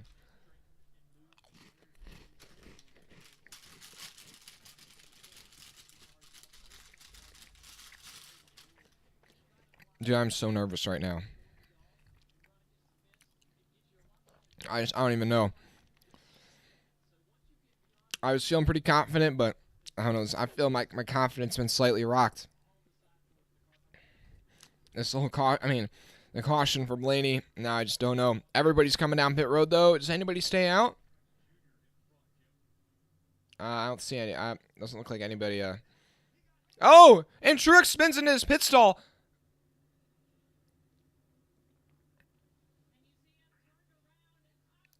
Oh my goodness. I was looking away for a second. Did he spin off the nose of the 5?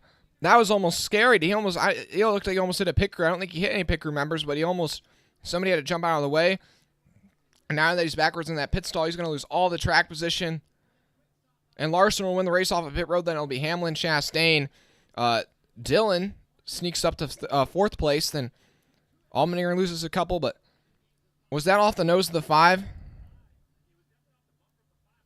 Or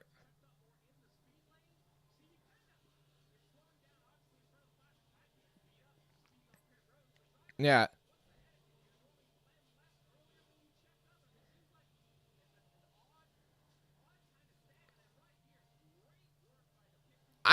That is so confusing. So the 19 spins off the nose of the 5, but like, I don't really know if I even blame it on like, is that, I mean, you would assume it's Larson's fault, I feel like, but like, yeah, I want to hear what he has to say, like, but no, like, yeah, I think Truex just, yeah, it looks like Truex just almost like, yeah, like, I was going to miss his stall, like, because, yeah, it wouldn't make sense that he would have hit the, like, I have to say it's Truex, like, it almost looks like he gets over too late. He just starts to break in the lane. I mean, and Larson's on his bumper. I mean, it's not like, I mean, yes, Larson could let up, but then Larson sacrifices his own, like, position. Like, Larson's just maintaining pit road speed, and then,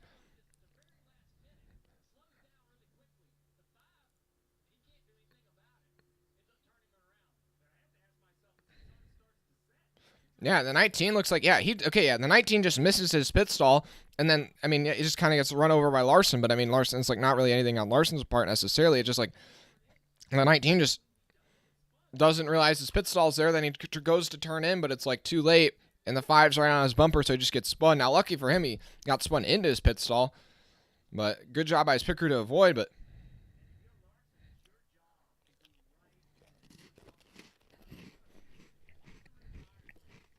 all right, at least it was his own pit.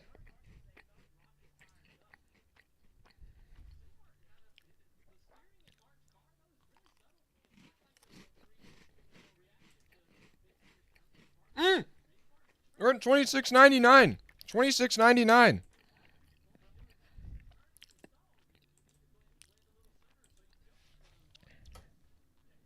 Oh no, wait, now we're down to $26.98.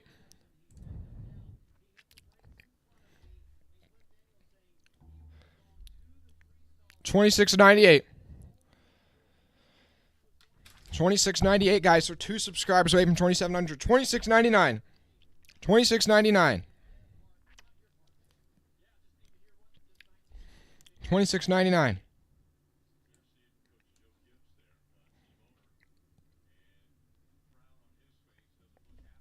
We're one away, guys. 1 subscriber away. 2702. 2702, baby. 2,700 though, out of the water. Let's go, guys. I appreciate it. Hang it, like, I mean, if you just subscribed today, or if you've been subscribed for like the past year we've been doing this, I appreciate it, man. We're trying to get to 27. We're trying to get to 3,000. You know, by the end of the year, I guess. I don't know. We're trying to get to 3,000. So do it for Dale, baby. You already know. And thanks to everybody who subscribed, guys. Thanks to everybody who's tuned in today, or if you dropped a like or whatever. Subscribing is just a free way to help support the show.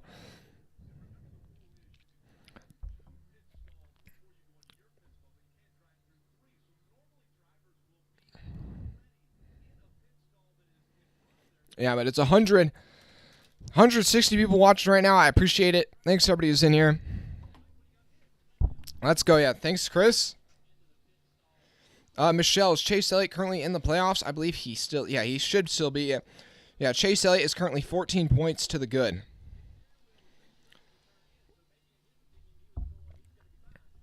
So we're going to get restarted here with, I believe, about 18 to go. Something around that number. It'll be Larson, Hamlin, your front row, then Chastain and Dillon, row 2. Keselowski, Harvick, row 3. Kyle Busch and Allmendinger, row 4. Stenhouse and Elliott, row 5. A lot of guys also taking the wave around. LaJoy, Dillon, Custer, Gibbs.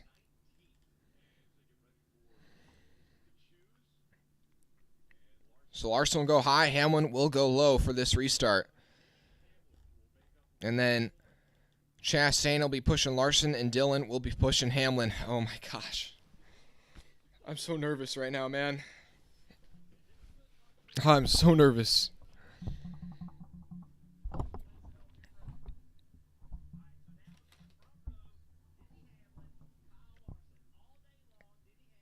Guys, hey, but make sure you guys drop a like and subscribe if you haven't already. Now we're going to 2,800, man. I don't even know. We're trying to get to 3,000 for at some point, you know, because I don't know if you guys know, but at 2,000 subscribers, we said Brad Keselowski 2,000 times, and when we get to 3,000, we're gonna say do it for Dale 3,000 times. So if you want me to say do it for Dale 3,000 times, hit that subscribe button.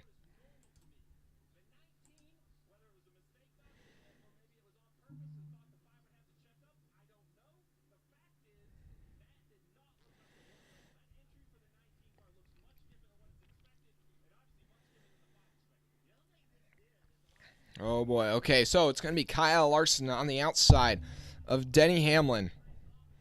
Then Austin Dillon on the inside of Ross Chastain on row 2. 17 laps to go. Oh my gosh, I'm so nervous. Let's go, Larson. Okay, the green flag is back in the air as they head through the Geico restart zone for possibly the last time today. Kyle Larson with a great restart on the outside. Austin Dillon, whoa, pokes down low. Hamlin throws a big block. Able to hold on to it, but then Larson might be able to clear Hamlin off of turn 2. Yes, he will. Chastain's going to move up to the outside of Hamlin. Will he be able to get to the corner panel of 11? Yes, he will. Chastain's looking for second place and more. Austin Dillon once again going to dart down low to the inside of Hamlin. Chastain drives it in real deep down low. Larson moves up to throw the block. Now Chastain has to move up to block Hamlin. A very aggressive move there from the 1, but it's not going to work.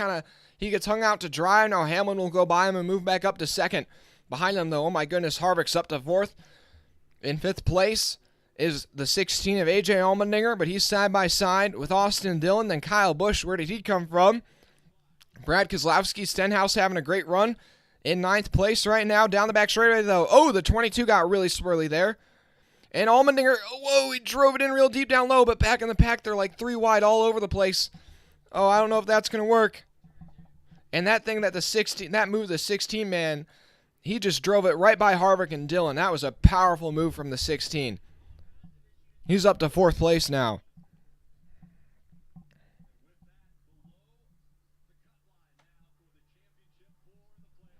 Oh my goodness. Chastain trying to fight his way back. Allmendinger on the outside, but as they run, Chastain's 21 to the good. Elliott is 18 to the good. Hamlin's 7 to the good. Byron is 7 to the bad.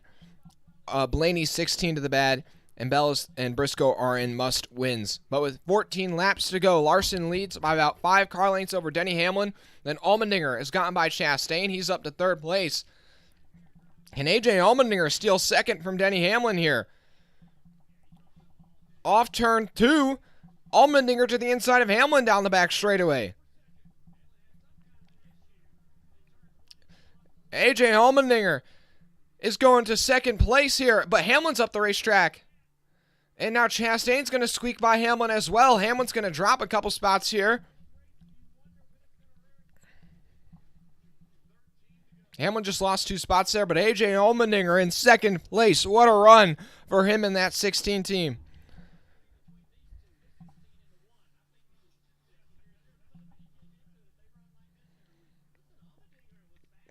Oh my goodness. Allmendinger, though, 4/10 off the 5. He's still got him in his sights. It's not over for Larson just yet with 13 laps to go as they come off of turn 4. Also, Truex, after that bad stop, he's moved up to 10th place after starting in 19th.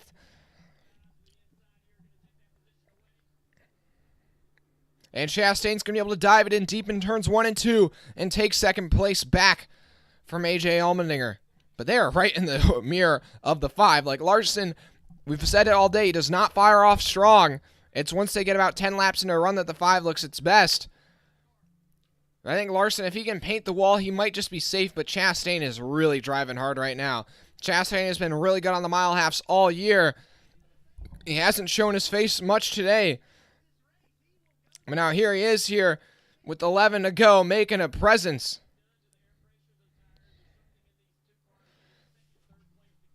Oh my goodness. Austin Dillon's gotten by Denny Hamlin for 4th place, so Hamlin's starting to fade here. And now he's just tied with Byron on the cut line. Just like that, he goes from 4 to the good to right on the cut line.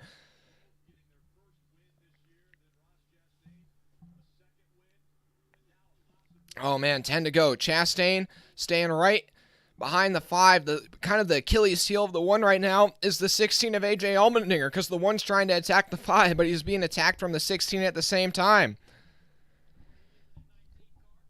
Also, Truex has worked his way back up to 8th place. Now up to 8th place as he goes by Kyle Busch.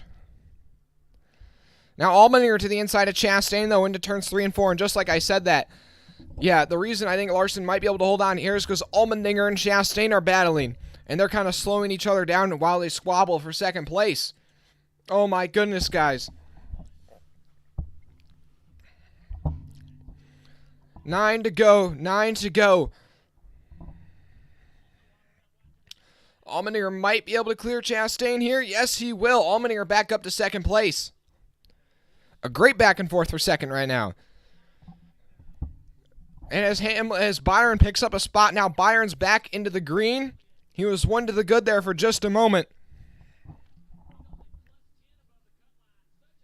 Oh, Allmendinger's going to snag the wall just a tiny bit there off of turn 4. Him and Chastain are going really hard right now.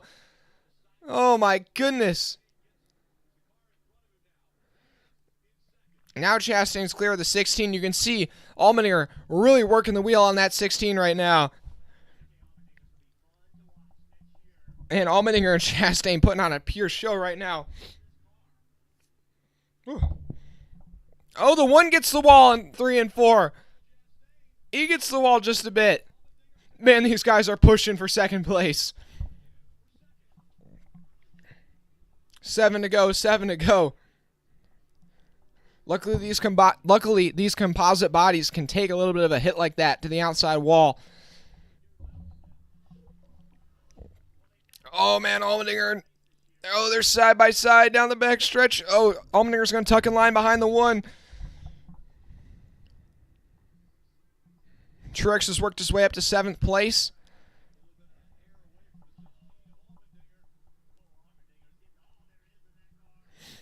Allmendinger is having himself a day. Into turns 3 and 4. 1 and 2. Chastain running about 1 groove off the bottom. Allmendinger running right on the bottom as they come off of turn 2. The 16 is just sniffing the rear bumper of that 1. He's looking for a way by.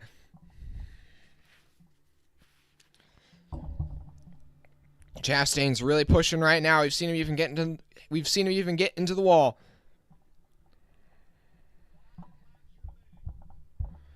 As they go into turns 1 and 2 once again.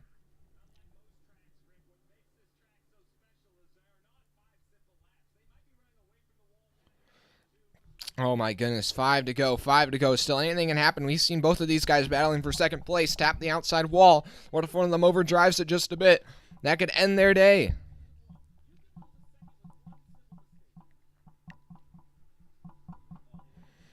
Oh my goodness, this is so intense. Oh, Hamlin's going to get the wall off 3 and 4. He's going to lose a couple spots. Keselowski, Truex both go by. Hey, that's a couple points there to the cut line. That could be it at Martinsville if he misses it by 2 points. Him getting in the wall right there, that could be the difference maker. But as Truex goes by, Truex is up to 6th, and he's looking for 5th on Keselowski. 4 to go. 4 to go. Oh my goodness, over 200 people watching right now. Drop a like and subscribe.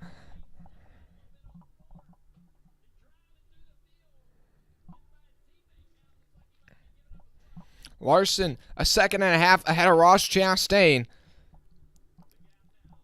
Chastain starting to separate himself. Oh, Hamlin's going to try and get by the 19. That was pretty tight. Almost squeezed the 19 into the wall. He's going to have to back out of that.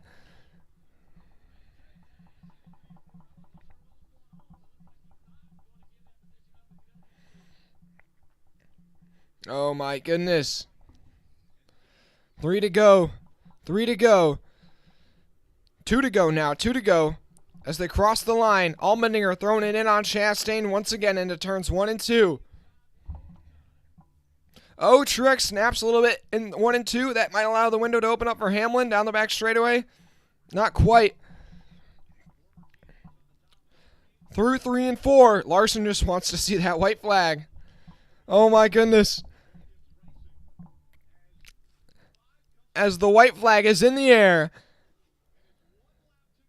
Larson's just got to make it another mile and a half.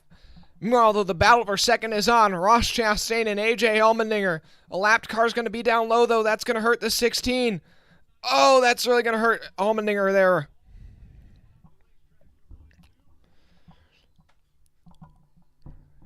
Down the back straightaway for the final time. It's always been rumored, what if Kyle Larson could be in the playoffs when they head to Homestead? Well, he wasn't able to be in the playoffs this year when they went to Homestead. But here he is, winning it at Homestead. For the first time in his career, a track that he's dominated so many times in the past, has not been able to complete it. But today he sweeps all the stages and gets the win in dominating fashion. Ross Chastain gets second, Allmendinger third. And man, Ty Dillon, I think Ty Dillon was spinning through the grass there on the final turn. I don't know what happened with that. Oh my goodness. Guys, drop a like and subscribe for that finish. Hey, we're up to 2,708 subscribers, guys. Hit that subscribe button. And Truex still able to recover. Hey, guys, give that race out of 10. Out of 10. I'll give that race. I'll give it an 8 out of 10. Led 199 laps today. Third win of the season, 19th career win for Kyle Larson. And this locks that 5 car into the Owners' Championship at Phoenix.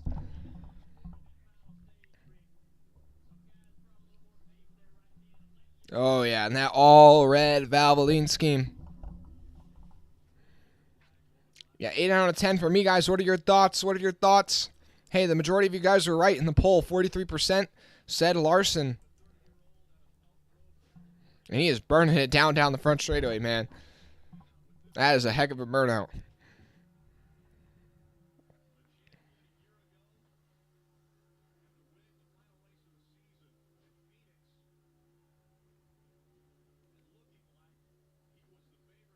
Man.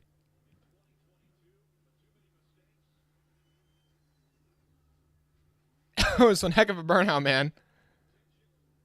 The whole front straightaway and still going.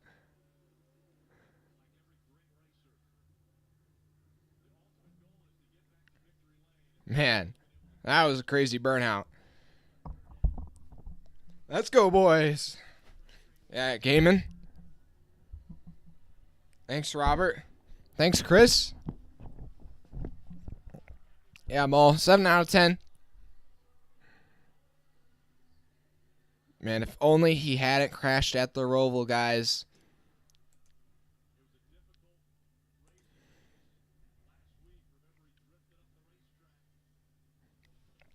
Ball. I bet Bubba's choking on chicken right now.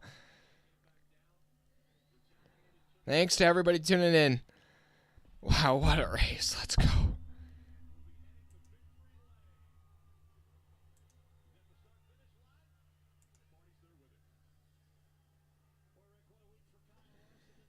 What a recovery, man.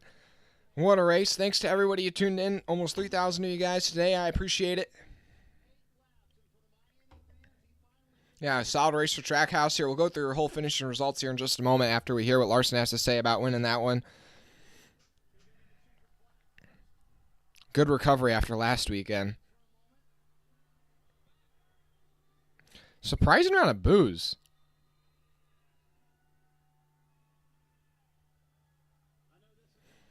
I mean, it's still mostly cheers, but it sounds like there's boos, or maybe it's just people, I don't know. Sometimes it's hard to tell.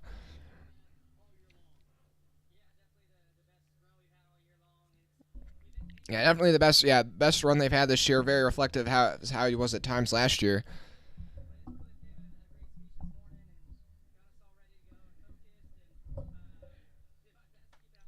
Yeah, I mean, I just can't wait till we come here next year, man. I want to see if he can follow it up. He's just always been so good here.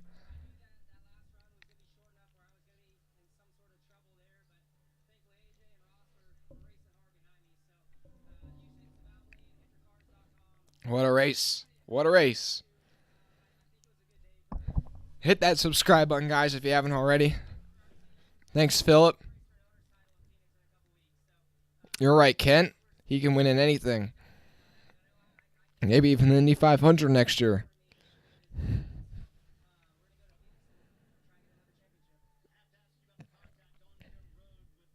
Man, what a race. 115 likes, guys. Appreciate it.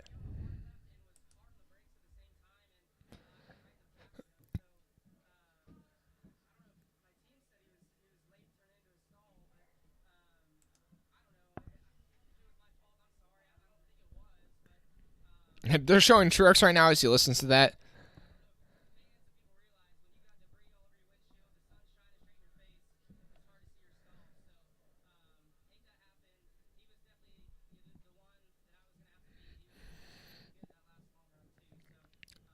Tag Z710RC. Who wins in the big race next week? Or who's in the big race next week? Well, oh yeah, we'll update you guys on the standings right now.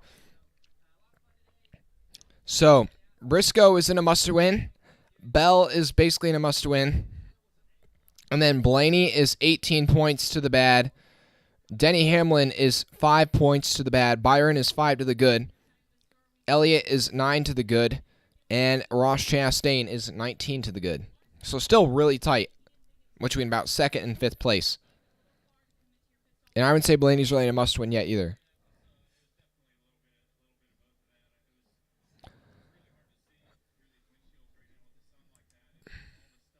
And you guys hear it in Truex's voice, man. He is... I just feel bad for Truex, man. It's just been such a long year for him and that team.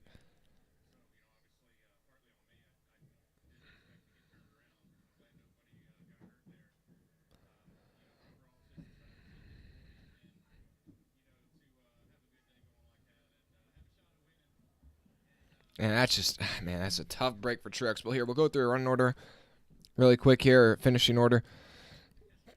Chastain comes home 2nd, Allmendinger 3rd. I mean, those guys are putting on a show. Allmendinger with a great run, really showing that he might be able to really put on a show next year in the Cup Series when it was full time. And he could, I think he'll definitely be a dark horse playoff contender. Dillon 4th, great recovery run for that team. Honestly, if they didn't have that penalty, it'd be really interesting. I feel like Dillon could have maybe been in the mix for that 2nd place battle if he had not had that issue. Keselowski with a solid top 5 run. Truex is only able to recover 6th after that pit road mistake. Then Hamlin 7th, Harvick 8th, Kyle Busch 9th, back-to-back top 10s for the 18 car. Suarez 10th, solid run. Bell in 11th, just not going to cut it. Byron 12th, Buescher 13th, Elliott 14th. Another kind of poor result for that team in this playoffs. Luckily, they got a lot of stage points. Stenhouse with a solid top 15, McDowell 16th. Mulaney, Logano, Cendric, all 3 Penske cars finishing 17th, 18th, and 19th. And then the other one, Harrison Burton, finishing 20th. Then Almirola, Gibbs, LaJoy.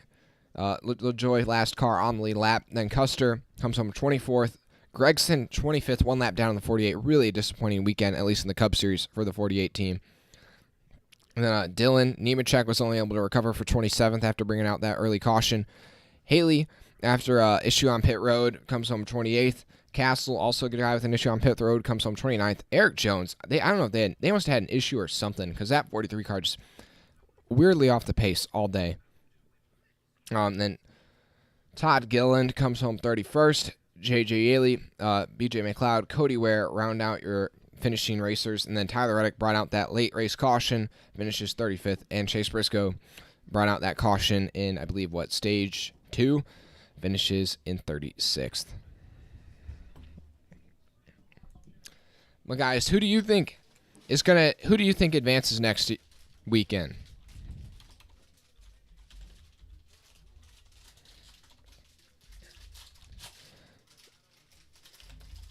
Who advances next week? We'll put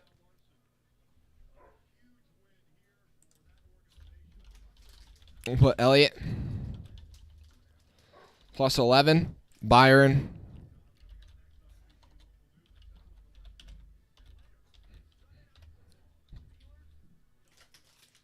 So yeah, Byron plus 5, Hamlin minus 5. I feel like my personal predictions for next week, man, okay, I'm trying to think real quick. All these guys in this poll are like good at Martinsville. That's the thing. I feel like that's kind of like Elliott obviously has won there. Byron won there earlier this year. Hamlin has won there. Blaney has not won there, but has run well there. I'd say Blaney's the least likely of these guys to make it, because I'm assuming he's gonna have to win, or even if he doesn't win, I just don't see it happening. And I don't know, man. In a way, I just say I don't know about Elliott. I really don't know. I mean, Byron won there in the spring, and I feel like he also doesn't have a ton of momentum on his side. But it also depends on how the car races this weekend. Because in the spring, it was impossible to pass. Now, they've hoped that they might be able to fix that. And if that is fixed, then it could be a totally different style of racing. So who knows if Byron will be good. I feel like, yeah, Byron probably is also unlikely. I really don't see how Hamlin doesn't advance. He's just been so strong at this track. Now, on the other hand, he did really poorly in the spring. So I just don't really know. I'd say Elliott. Like, I'm confident in Elliott, but at the same time, I'm not at all. He has just really underperformed these entire playoffs, other than the win at Talladega and running well at the Roval. But like, that's kind of expected of him. And at Martinsville, it is expected of him to run well. But it's just last weekend at Las Vegas, ran 20th all day, didn't do well. Today at Homestead, ran well majority of the day, but just didn't get a good result. Kind of got caught out by that caution, finished 15th. But then next week at Martinsville, I mean, yeah, if he has another 15th place run, he'll be right on the cut line. When the round started, I believe he was 30-some points to the good. After Las Vegas, he was 17 to the good. And after today, he's 11 points to the good. So he could be right on that cut line next week if he continues at this rate. And especially if we have a new winner below the cut line, like Bell. I think Bell's somebody definitely to watch, and Blaney. Those two guys, I don't see Briscoe anyway. He wins. Martinsville's really not a track where you can luck into a win. And, with the long green flag runs, I think he's going to probably go a lap down pretty early. I think that's going to be the big issue for Briscoe next week. I think also, Logano, who's already won, I think he's going to be a real threat to win. He's always been really good at that track, and he almost won in the spring. He finished second place, so.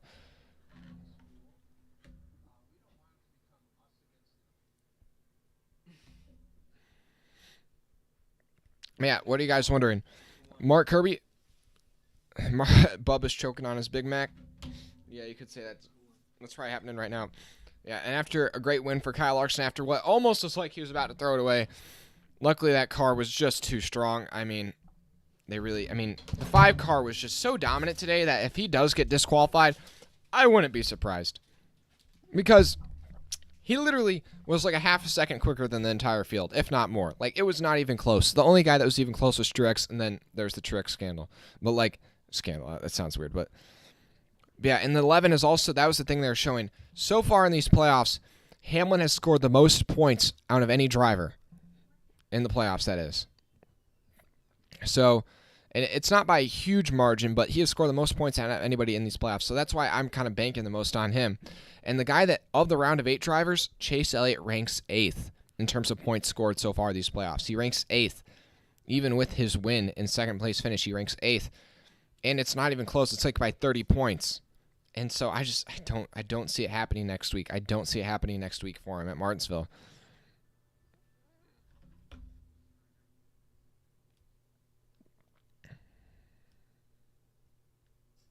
Now, I know a lot still can happen, and, you never know. Maybe somebody has a mechanical issue or makes a mistake like Larson did. And I feel like that could be something that we do see, is somebody overdrives it off one of the corner exits, hits that outside wall, and just breaks a toe link or something dumb like that.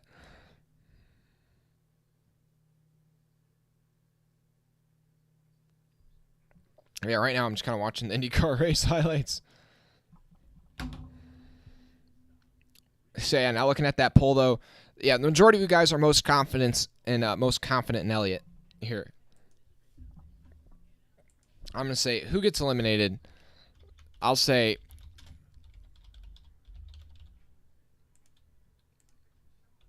Hamlin or Elliott.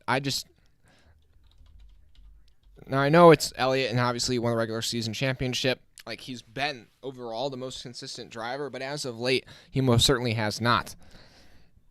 Whereas Hamlin has been the most consistent driver, and I just feel like Byron will probably run solid enough.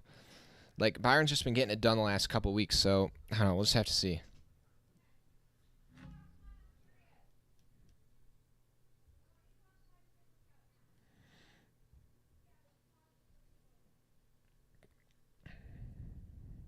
Hey, guys.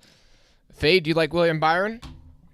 You know what? Honestly, I think this year has just been really weird for William Byron. He doesn't get a top 10 again today, so he still has, I think, less than 10 top 10s this season. So I would say, I personally don't think William Byron's a deserving champion, in my opinion. I'd say, I mean, honestly, really the only deserving champion amongst these guys is really Chase Elliott. If you look at it statistically from a whole season standpoint, you could probably also argue Ryan Blaney maybe. But Ryan Blaney hasn't gotten the wins. He's just been consistent. I don't know. We'll just have to see, though.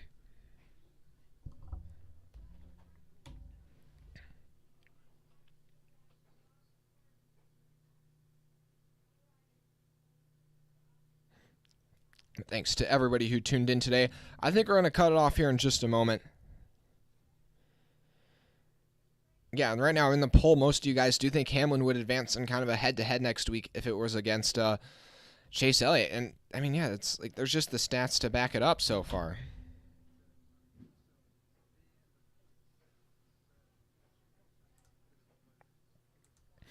Yeah, I think we're going to end it here, guys. Thanks to everybody who tuned in. We hit 2,700 subscribers. I appreciate it. I think my goal is probably going to be 2,800 for the end of the season. I think maybe we could do 90 in the next 2 weeks. That'd be pretty insane. But, I mean, we did like 40 today or 45 today. So, mathematically, that kind of works out. It just kind of depends. But, thanks for almost 120 likes, guys. We'll see you guys next week. I'm out. I can't wait for Martinsville. It's going to be crazy.